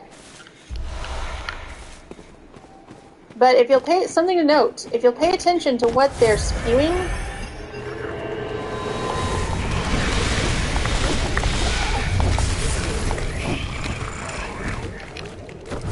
I would have been just fine if that other one didn't show up out of nowhere. That's fine, that's fine. Y'all ruined it, but that's fine. Get over here. How are you so smart?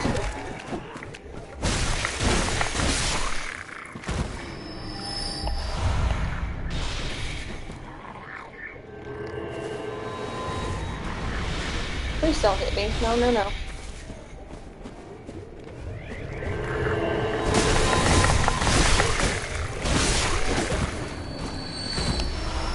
Okay, the anti-counter. That blah blah blah words. Blah blah blah blah blah blah. Blah blah blah blah blah blah.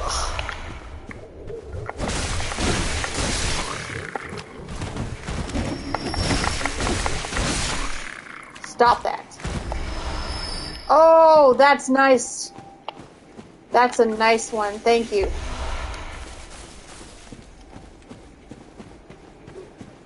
I'm not sure I have anything that uses curves, but that's a crescent. Crescents, those are called crescents.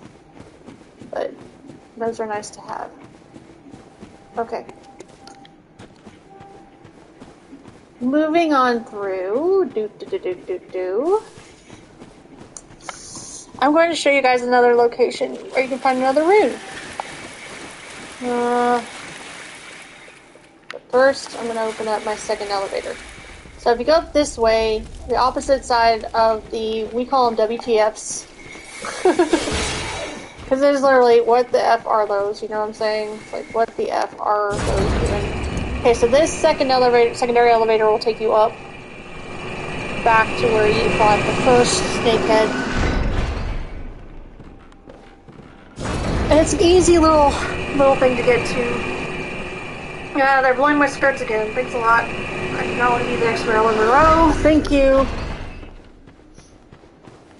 Okay, so this thing, once you go back down, you can visceral him. I believe he's in the right spot. Sometimes he's like right behind those tombstones, and you can't visceral him. But right now, he's in a good spot.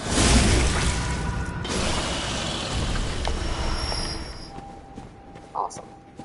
Okay. Okay, so that's the overpass. That's the WTFs. Okay, so it goes this way. You can go this way. It's going to take you across the other. The Forbidden Woods is the home of the Madaris twins. Now, if you wear the Impurity rune, you're sometimes going to run into an NPC hunter that you can summon in to help you, called the Younger Madaris twins. A question I often get is what happened to the older Madaris twin. Now, I'm going to tell you. The older Madaris twin was infected by the Beast Scourge. So, the younger Madaris twin actually killed his own brother.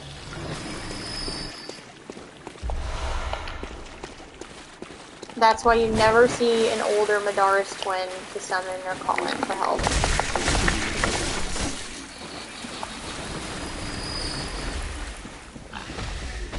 Now this pig I usually like to roast over a spit, but we're just gonna end this quickly this time.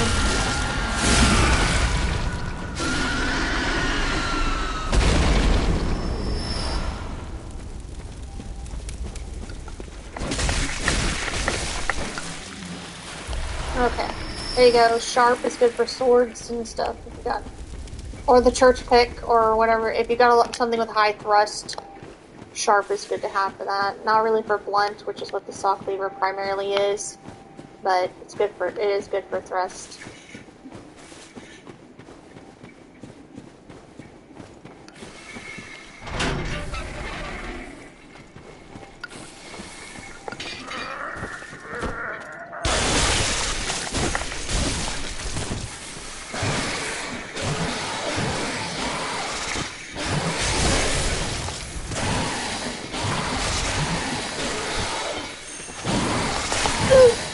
Do not let him get through that, just so you guys know.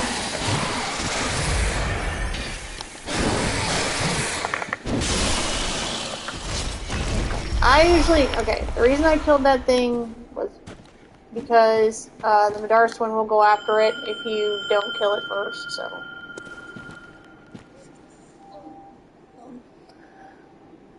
And he's not exactly known for his survivability. Let's just put it that way. He is not known for his survivability. I do not have any bolt. I do have bolt paper. I'm lying. Sorry. Forgot I got some from the Hypogean and from beating the Tonitrus character.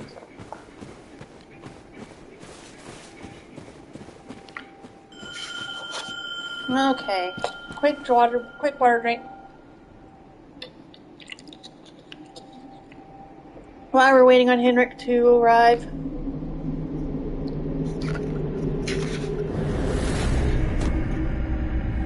Come on, Henny.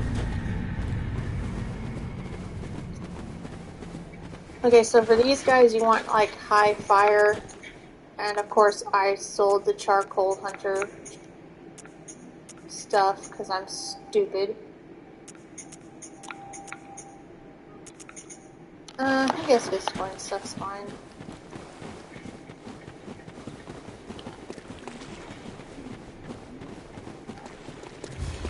Okay.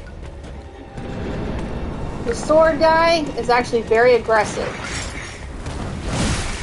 So if you want to take him out first, you can visceral the tar out of him.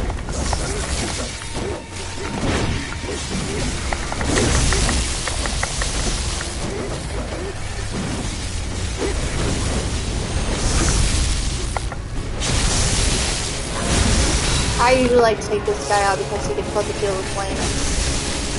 And,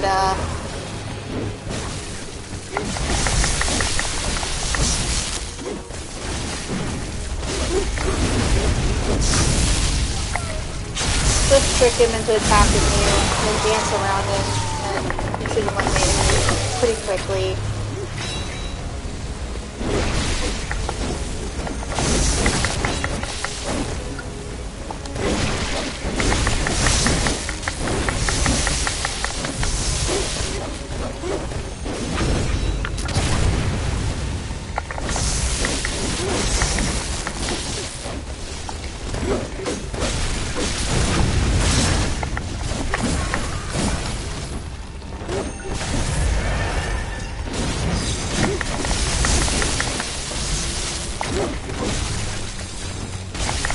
As you can see, guys, these guys are very easy to visceral. They are so aggressive. It is incredibly easy to visceral them. I have sold these guys many times before, but honestly, for quickness' sake, I am using some spare hunters, so. But like I said, they're incredibly they're incredibly aggressive, so you can visceral them rather easily. You just have to be very careful, especially if you're going to solo. If you choose to solo them, make sure that you are very, very careful and watch for their cues. Because it is easy to kind of get overwhelmed. And,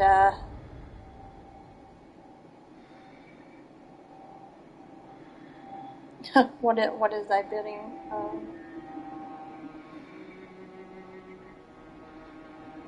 Anyway.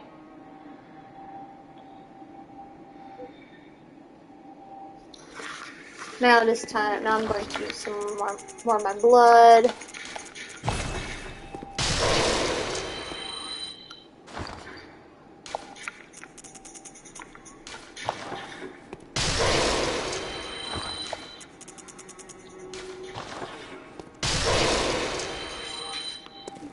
Hi, welcome. Welcome everyone. Very well. I'm so glad you decided to join me. I just beat the Shadows of Yharnam. I'm fixing to move on to Bergenworth. Before I do that, I'm going to go back to the Hypogean Jowl. And I'm going to defeat, do my best to defeat Carl. He is the electric beast. And the reason I'm killing him now is because he's harder to beat after the sky turns. So I'm going back to defeat him real quick, hopefully, and not get murdered too often. So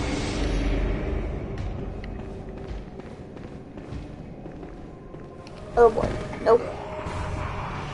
No.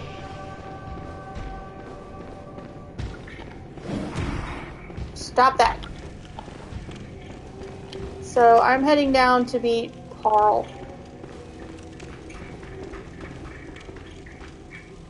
Ah yes, this is the... Okay. Actually, you know what? I'm already here. Whatever.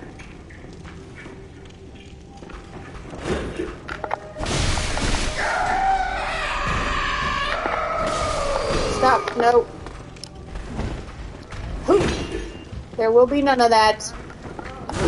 Of course! I dodged her too many times. Can't have that now, can we? You're cutting off my face!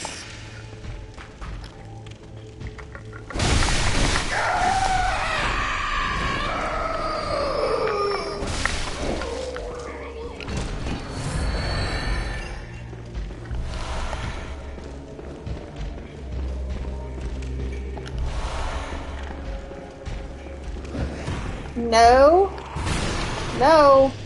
Calm down, guys. Good news is I think I have Henrik set.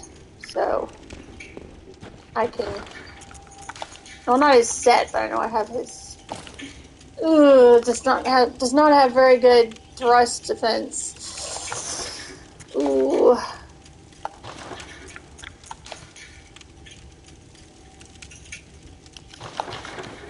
This ought to be interesting to say the least, because he's so lankety!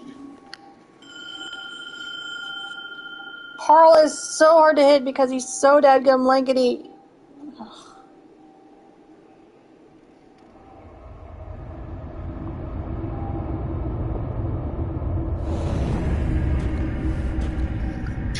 Okay, so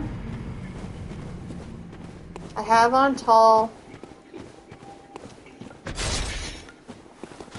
I'm going to do my best, guys. It is harder to hit Carl with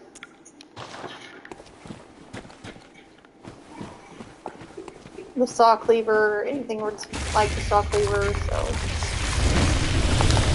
Well, he started huge!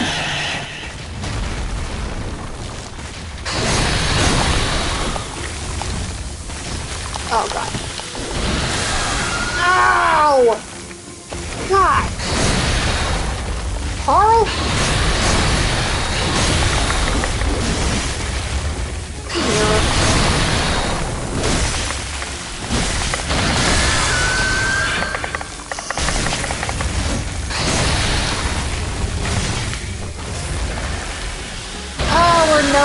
today. Yay. Bad kitty. My god, Carl, stop it!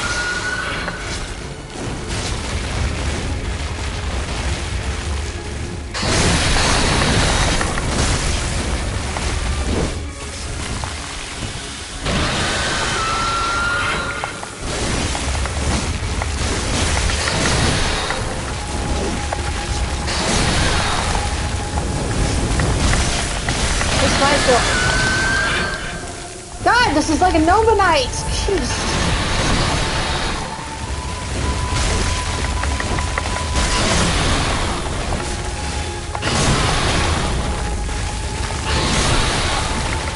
Stop it, Carl!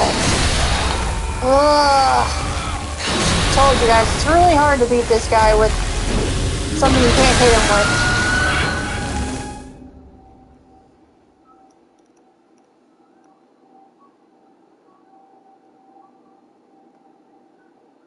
I'm not trolling, I swear.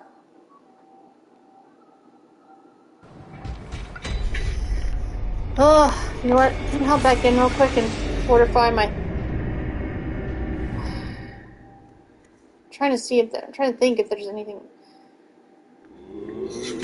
I might be able to use the threaded cane, but it does not create a lot of blunt hits, which is what you kind of need with Carl. Okay, so...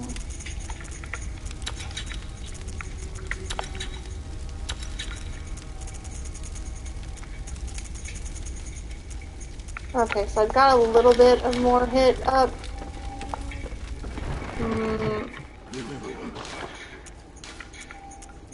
Get more fire paper.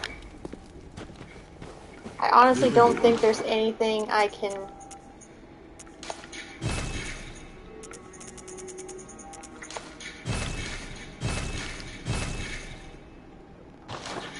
Let's see. I guess I could get the Hunter's Axe. That might be... Yeah, you know what? I could definitely do that. I could definitely get the Hunter's Axe.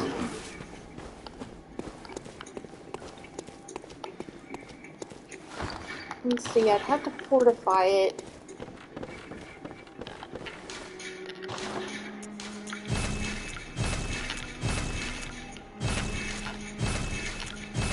Okay. Let me put some blood. Okay, I'm actually gonna switch over from the saw cleaver for this fight. Don't jump me, guys. It's coming back. Let's see. 74.89, okay.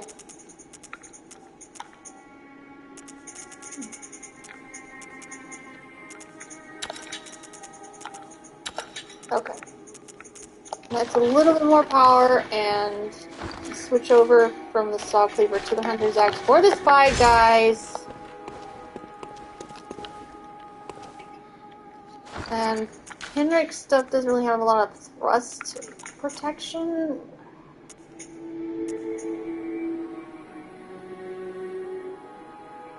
I guess we'll go with this coin stuff for this. I mean, it's not ideal, but...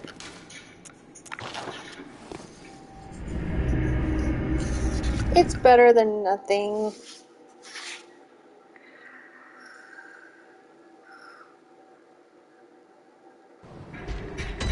Okay.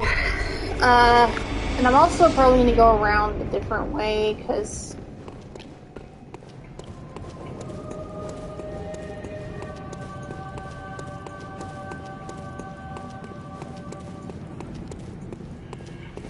let's see, the Hunter's Axe scales with strength. The saw cleaver scales with no.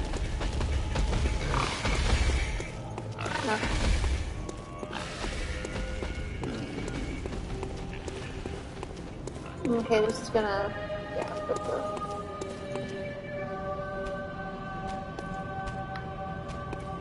I'm gonna hide right here for a moment.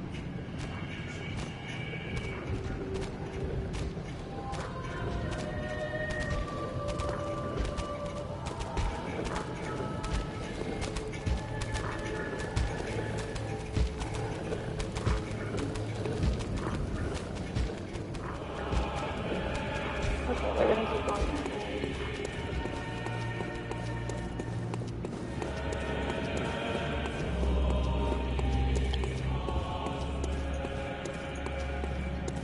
Okay.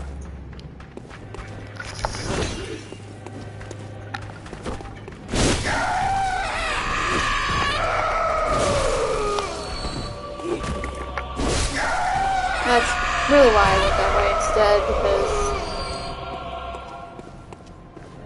Okay.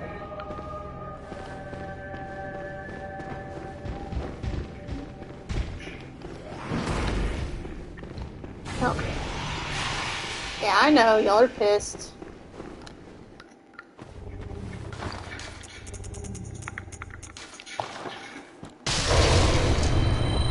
Okay.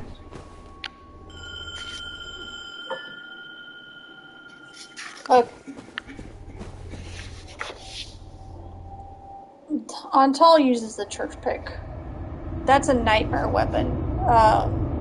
You can get it in the DLC. It's a good weapon. It really is. I was quite impressed when I picked up the church pick on one of my other characters. Oh, cool. They're right here. Okay. Hi, Carl. Alright. Nova. Yeah, I know. Ow. Are you mad?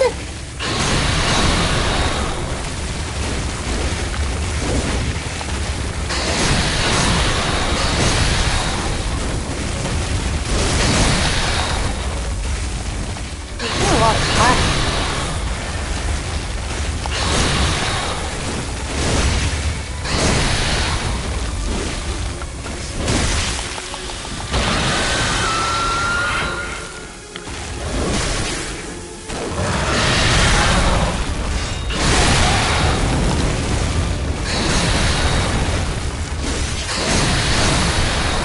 Wide sweep too. That's another reason I hate this boss.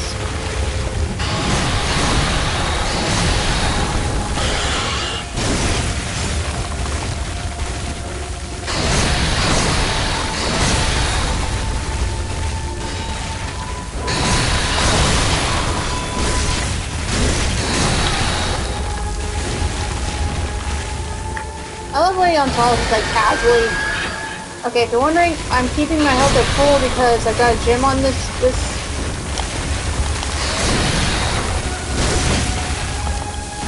Oh boy. Oh!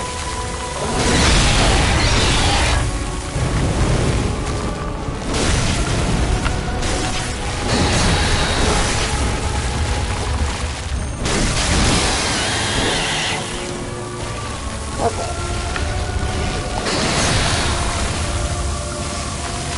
Oh! Oh!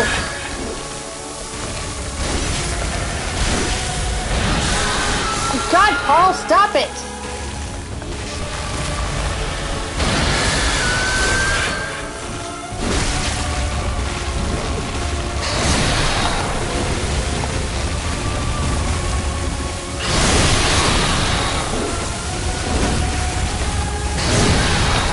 Okay, I think that is fine.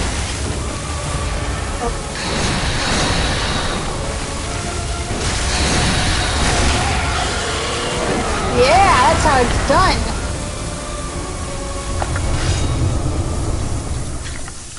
Okay, so now that he's defeated... Oh.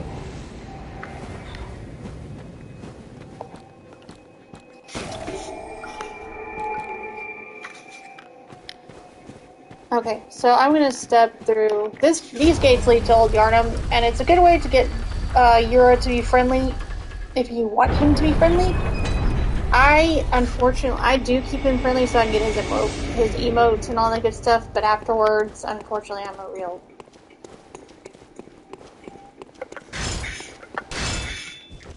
not friendly person.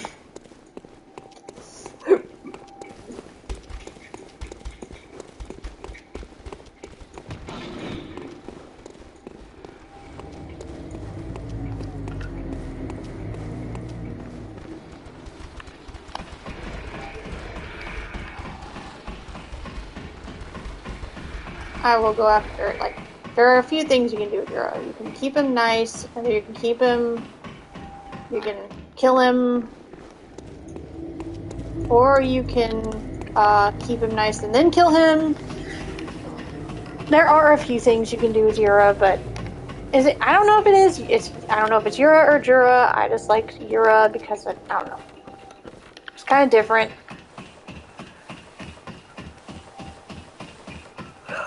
And honestly, he's one of my favorite hunters. Yura is one of my favorite hunters. He's actually I believe he was the one who took the first pale blood child. Hi. Well, what bring beast if you understand? Yes. Yes, I know there's nothing. In case the things you have one day. But first. Thanks. And I'm sorry, Yura, but I'm gonna kill you because I need your suit. I'm so sorry. Do the blood, or are you when the frail of heart join the fray?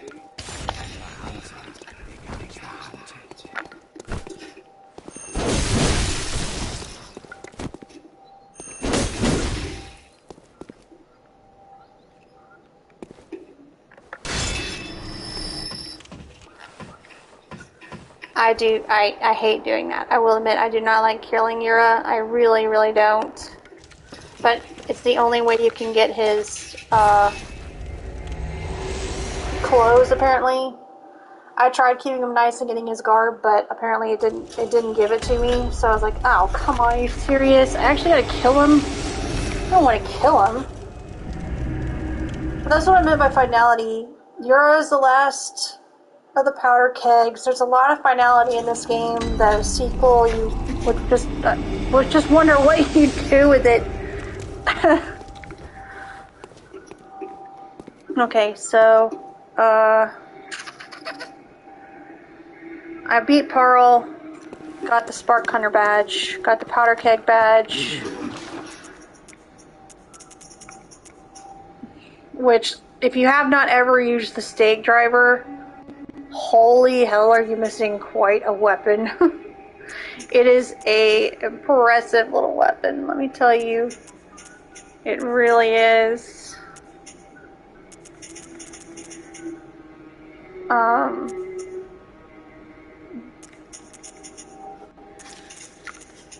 Okay, so the rope Molotovs, you get that, and of course you can buy paper now.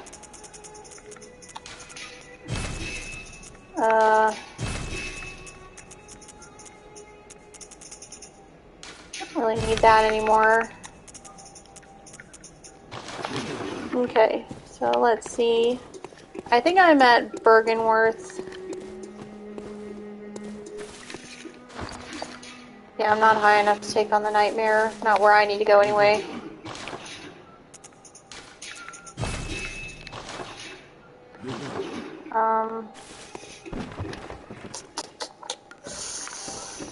I guess I can go level up. I can level up. Well, Power up, level up, whatever you call it. very well then. Okay, so gotta get that skill up to level 50.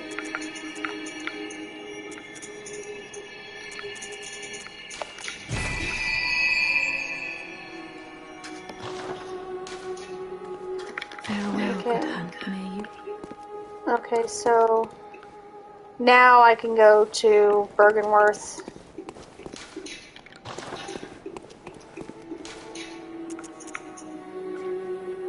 Oh! Yeah, I should go here, because Bergenworth will open up Yharnam, and that's where I can show y'all what to do with the tonsil stone.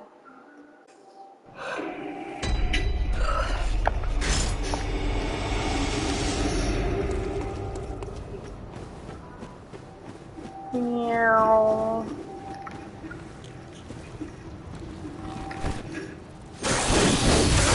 Okay, awesome!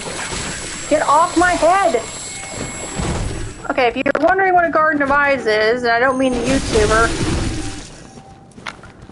I mean his namesake. That is a Garden of Eyes.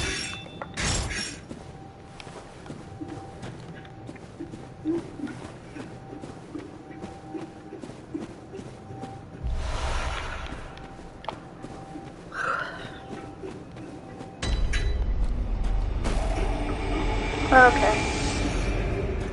So, boo, boo, boo. No, I'm not gonna get you yet.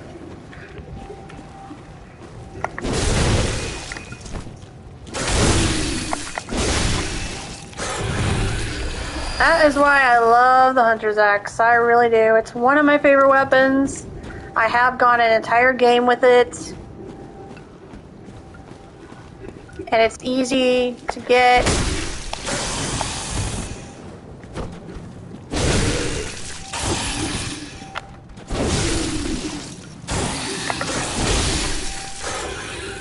So, if you're going for like a really strong strength weapon that you can literally take through the entire game, I highly recommend the Hunter's Axe. It's a really good little weapon. I mean, and really you don't need a lot to make it incredibly powerful.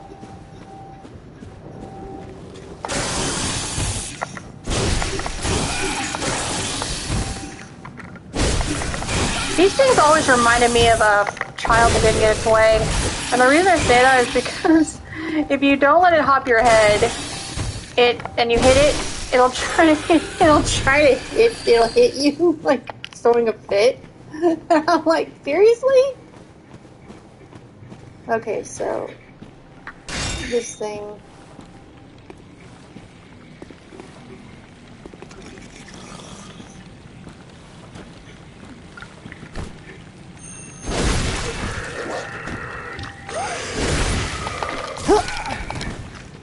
At least it wasn't able to grab me.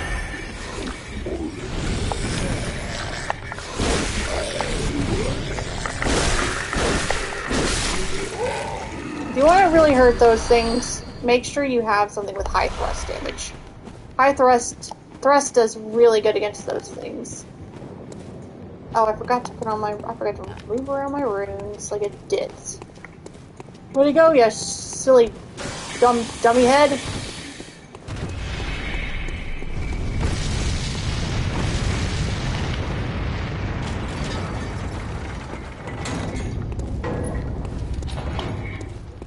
Okay. This is where you fight Yuri, and she is a bitch. She is an absolute bitch. She does a lot like Yosefka. Yosefka is imposter, whoever that is. Okay, I also have to be careful because the Madara's twin probably will go after this thing.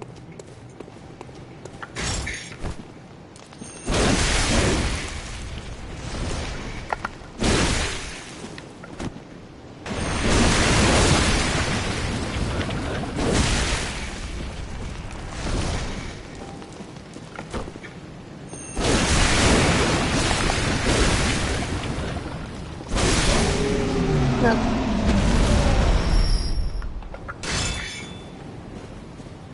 I just had to be careful because the Madara's twin is, and it's not just him, a lot of the NPC hunters are like, oh, a monster! She must be going over there. No, I am not. I am not going over there.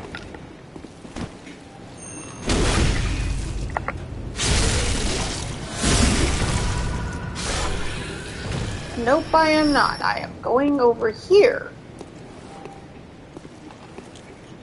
But that's why you often see me clear out first before I summon any NPCs, because it's like,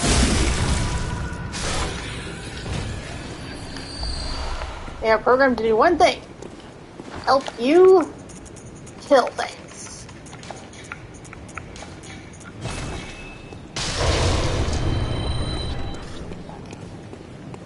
No, hi, Tiger. One of my cats came in.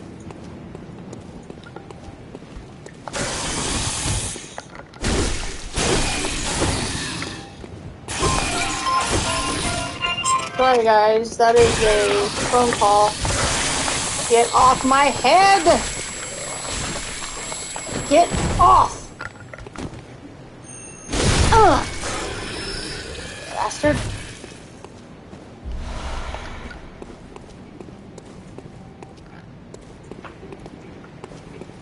Sorry, that was a phone call, guys. I'm sorry. I thought I'd turned it on silent, but I didn't. Okay, so now I'm going to get the Madara's twin. Hopefully he doesn't get killed fighting Yuri.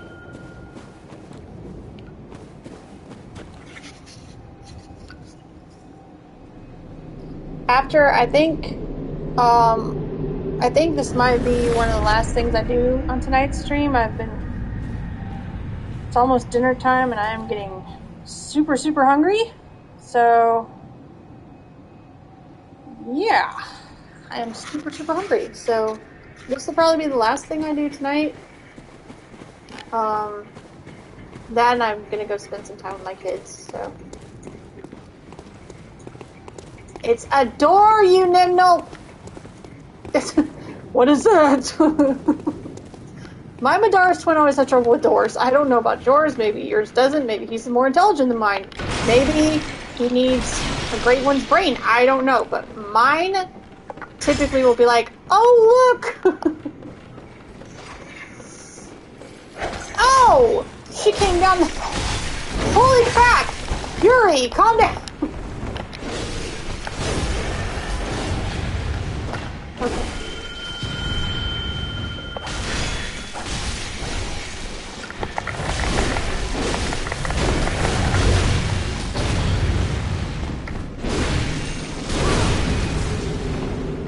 Get another incredibly tough boss in this game. NPC in this game is Yuri. There we go. She came down. She's never done that before.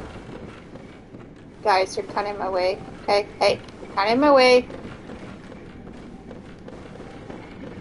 Yeah, she's never done that before.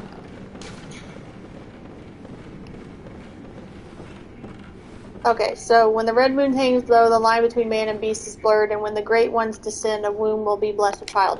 Okay, so that's talking about when I defeat Rom, the red moon will fall, and that is when Yosefka's imposter gets impregnated. That's when Ariana gets impregnated. So, if you know anything about Lovecraftian stuff, especially if you studied or read his, any of his, see what I mean? They're like children who throw fits when they don't get their way. Like, I wanted to pounce your head. Well, I didn't want you to pounce my head. So, too bad. So sad. Get over it. They are like children to me. They're little... Ugh.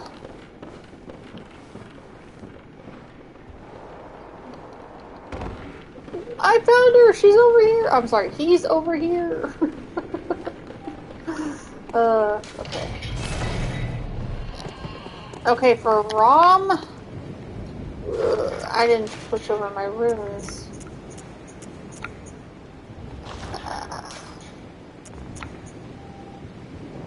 I guess my saw cleaver is okay as it is.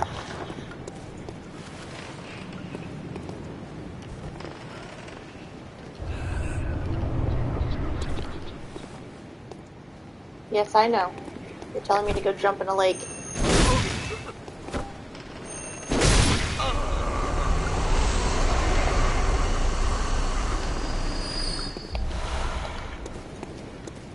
Alright. So, as far as ROM goes, I would recommend a thrust weapon.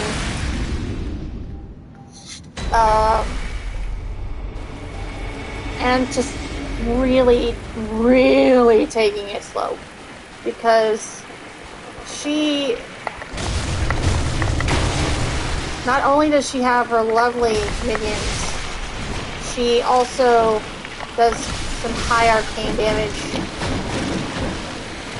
So, try to take care of her, as many of her spiders as possible first, before going against her.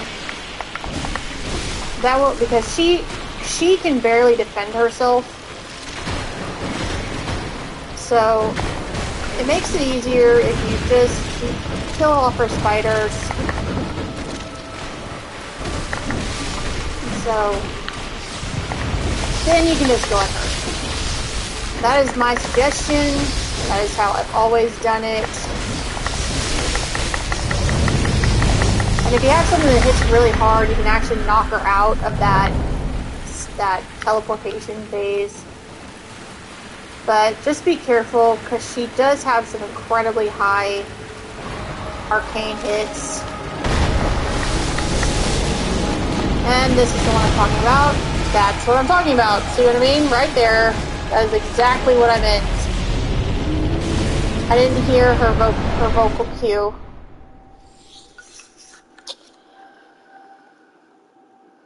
So, that is what I meant about that. And I would use, like, thrust damage, like if you got a sword, if you got one of the swords, or,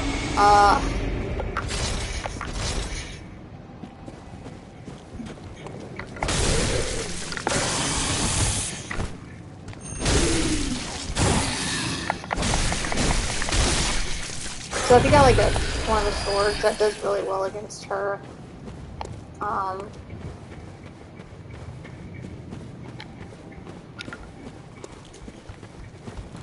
Bold paper, of course.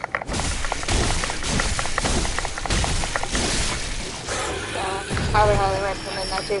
You can use the Hunter's Axe on ROM. There's nothing wrong with that. You can use basically whatever you have. But I would recommend thrust. I really would. I would recommend thrust against virtually any kin you come up against.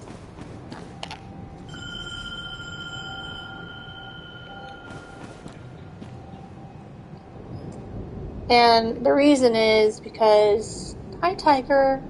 The reason is because they're easily defeated that way.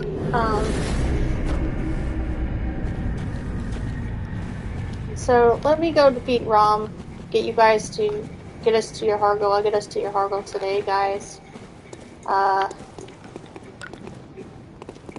hope you've enjoyed what you've watched. I hope you've had some fun in stream if you came in.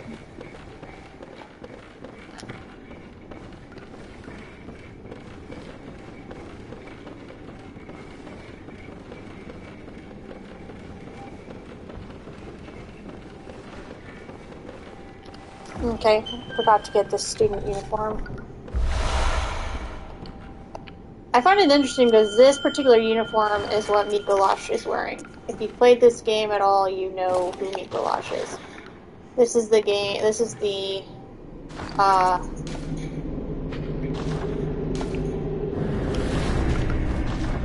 this is the garb Mikolash wears.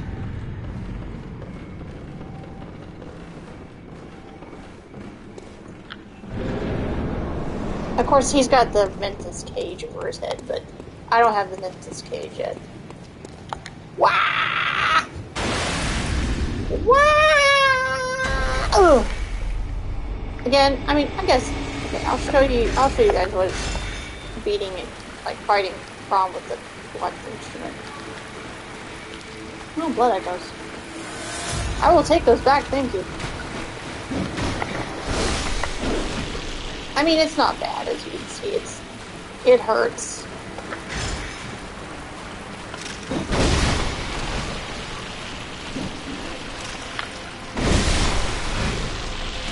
It's got a wide sweep too, so I mean, you can use whatever you want.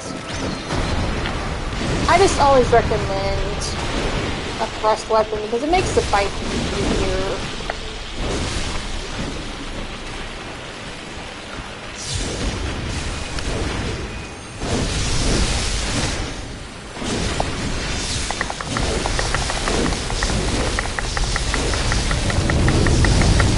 Also, having a blunt weapon, there you go, there it is. That's what I was talking about. Having a blunt weapon knocks her out of that little teleportation thing really easily. So...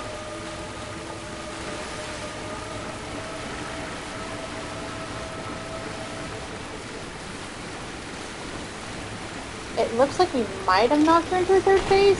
Uh-oh.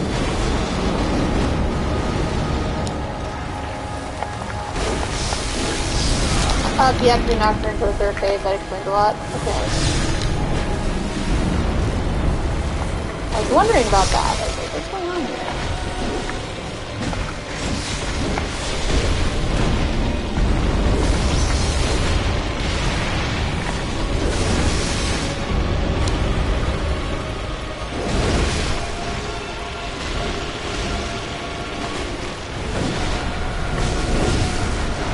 Okay, in her third phase, Rom is all but... Oh no, I got out of it, okay.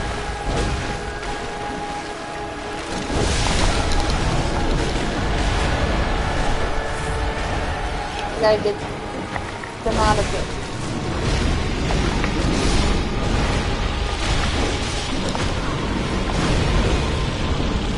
In her third phase, that is basically one of the most deadly things she can do is the Nova. So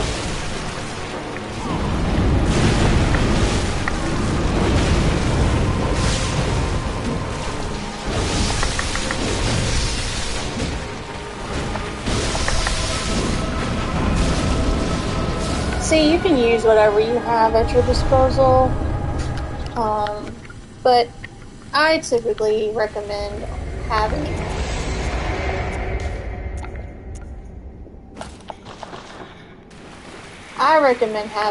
a thrust weapon. I do. It makes it a little easier. Makes the fight go a little faster. But you can use whatever you want, seriously.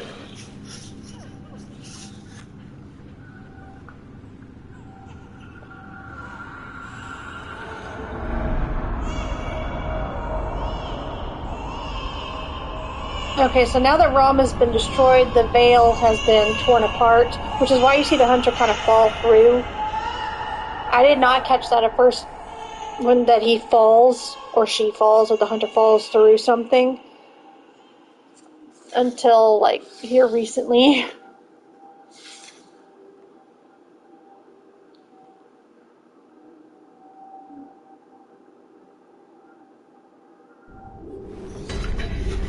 Okay, we are in Yharnam.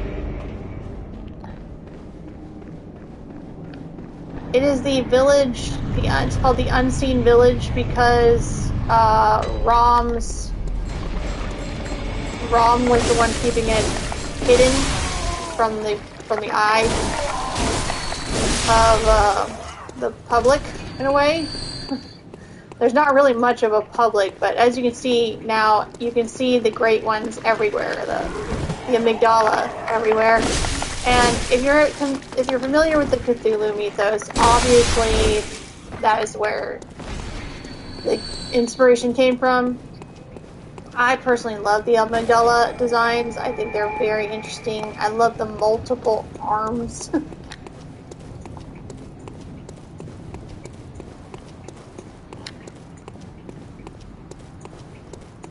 So, the reason I'm running back, and the reason I got the lantern and then ran back is because I'm going to show you guys what you do with the tonsil stone. This amygdala right here, with the pretty face, I think I can actually see his mouth. He will try to grab you, and if you have the tonsil stone, it's okay to let him grab you. It is.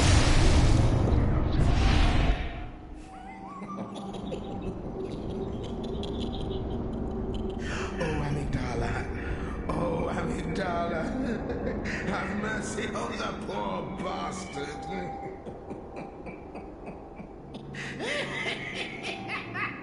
Patches. A Dark Souls favorite. A Dark Souls icon. Good old Patches. Okay, so where are you? Where am I? Where did you go? You are in the lecture building of the School of Mensis.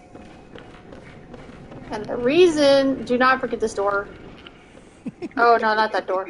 Shut up, Patches. Shut up, you bastard. You dick. Alright. This is where you're going to find a lot of lore. A lot of answers that you might have a question for. I will go ahead and take this key.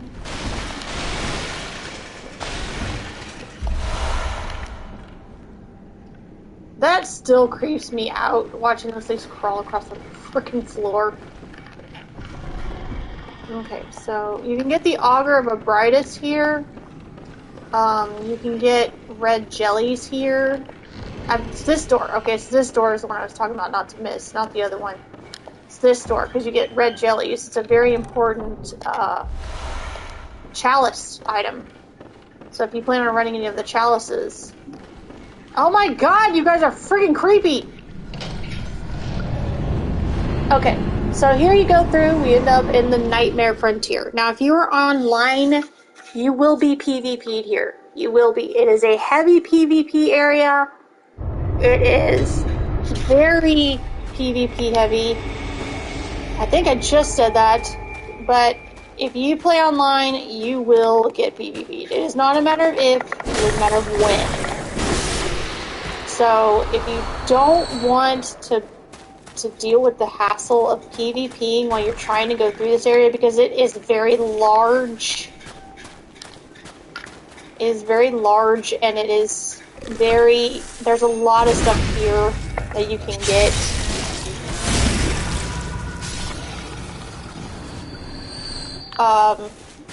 You really want to take your time here. And I suggest staying offline. I do. Unless you're going to play with a partner. But even then, I would kind of suggest waiting until you get to the shortcut to the boss. Because there is not a time I've come through here. That's a lie. It's very rare I come through here that there's not a PvPer or two. So maybe even 3 of them.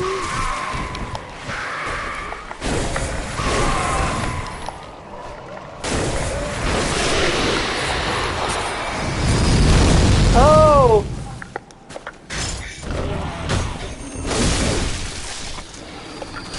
Okay. Oh, I got a pulsing! Nice! I'll take it.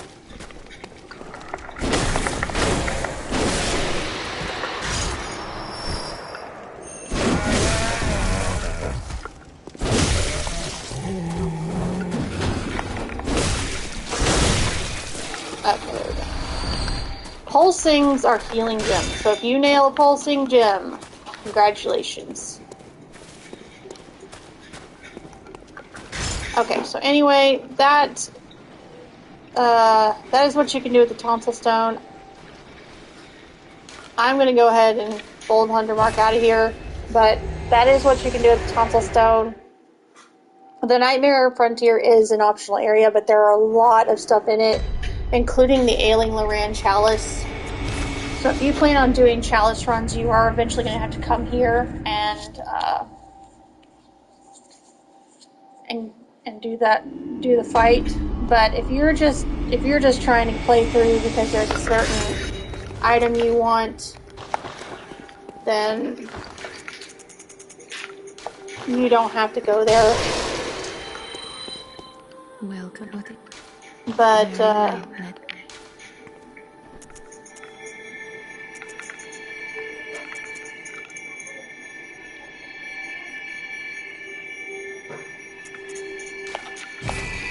I am actually going to call this good here.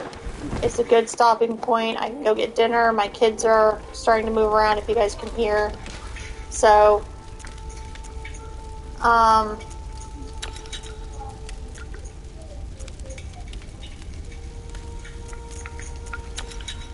it's a good stopping point for me. I hope you enjoyed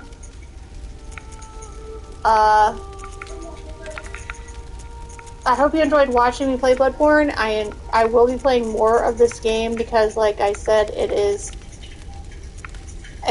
a favorite of mine. It probably is my favorite game. So, if you enjoy it, please let me know. Thank you to whoever who followed me. That is I greatly appreciate it, and I'm glad you enjoyed it enough to follow me. I hope to see you around more, and don't worry, this won't be the last one. I will be taking time off for Christmas because we go out of town and visit the in-laws, and I do the cooking for Yule and Christmas time. So This is a very busy time for me.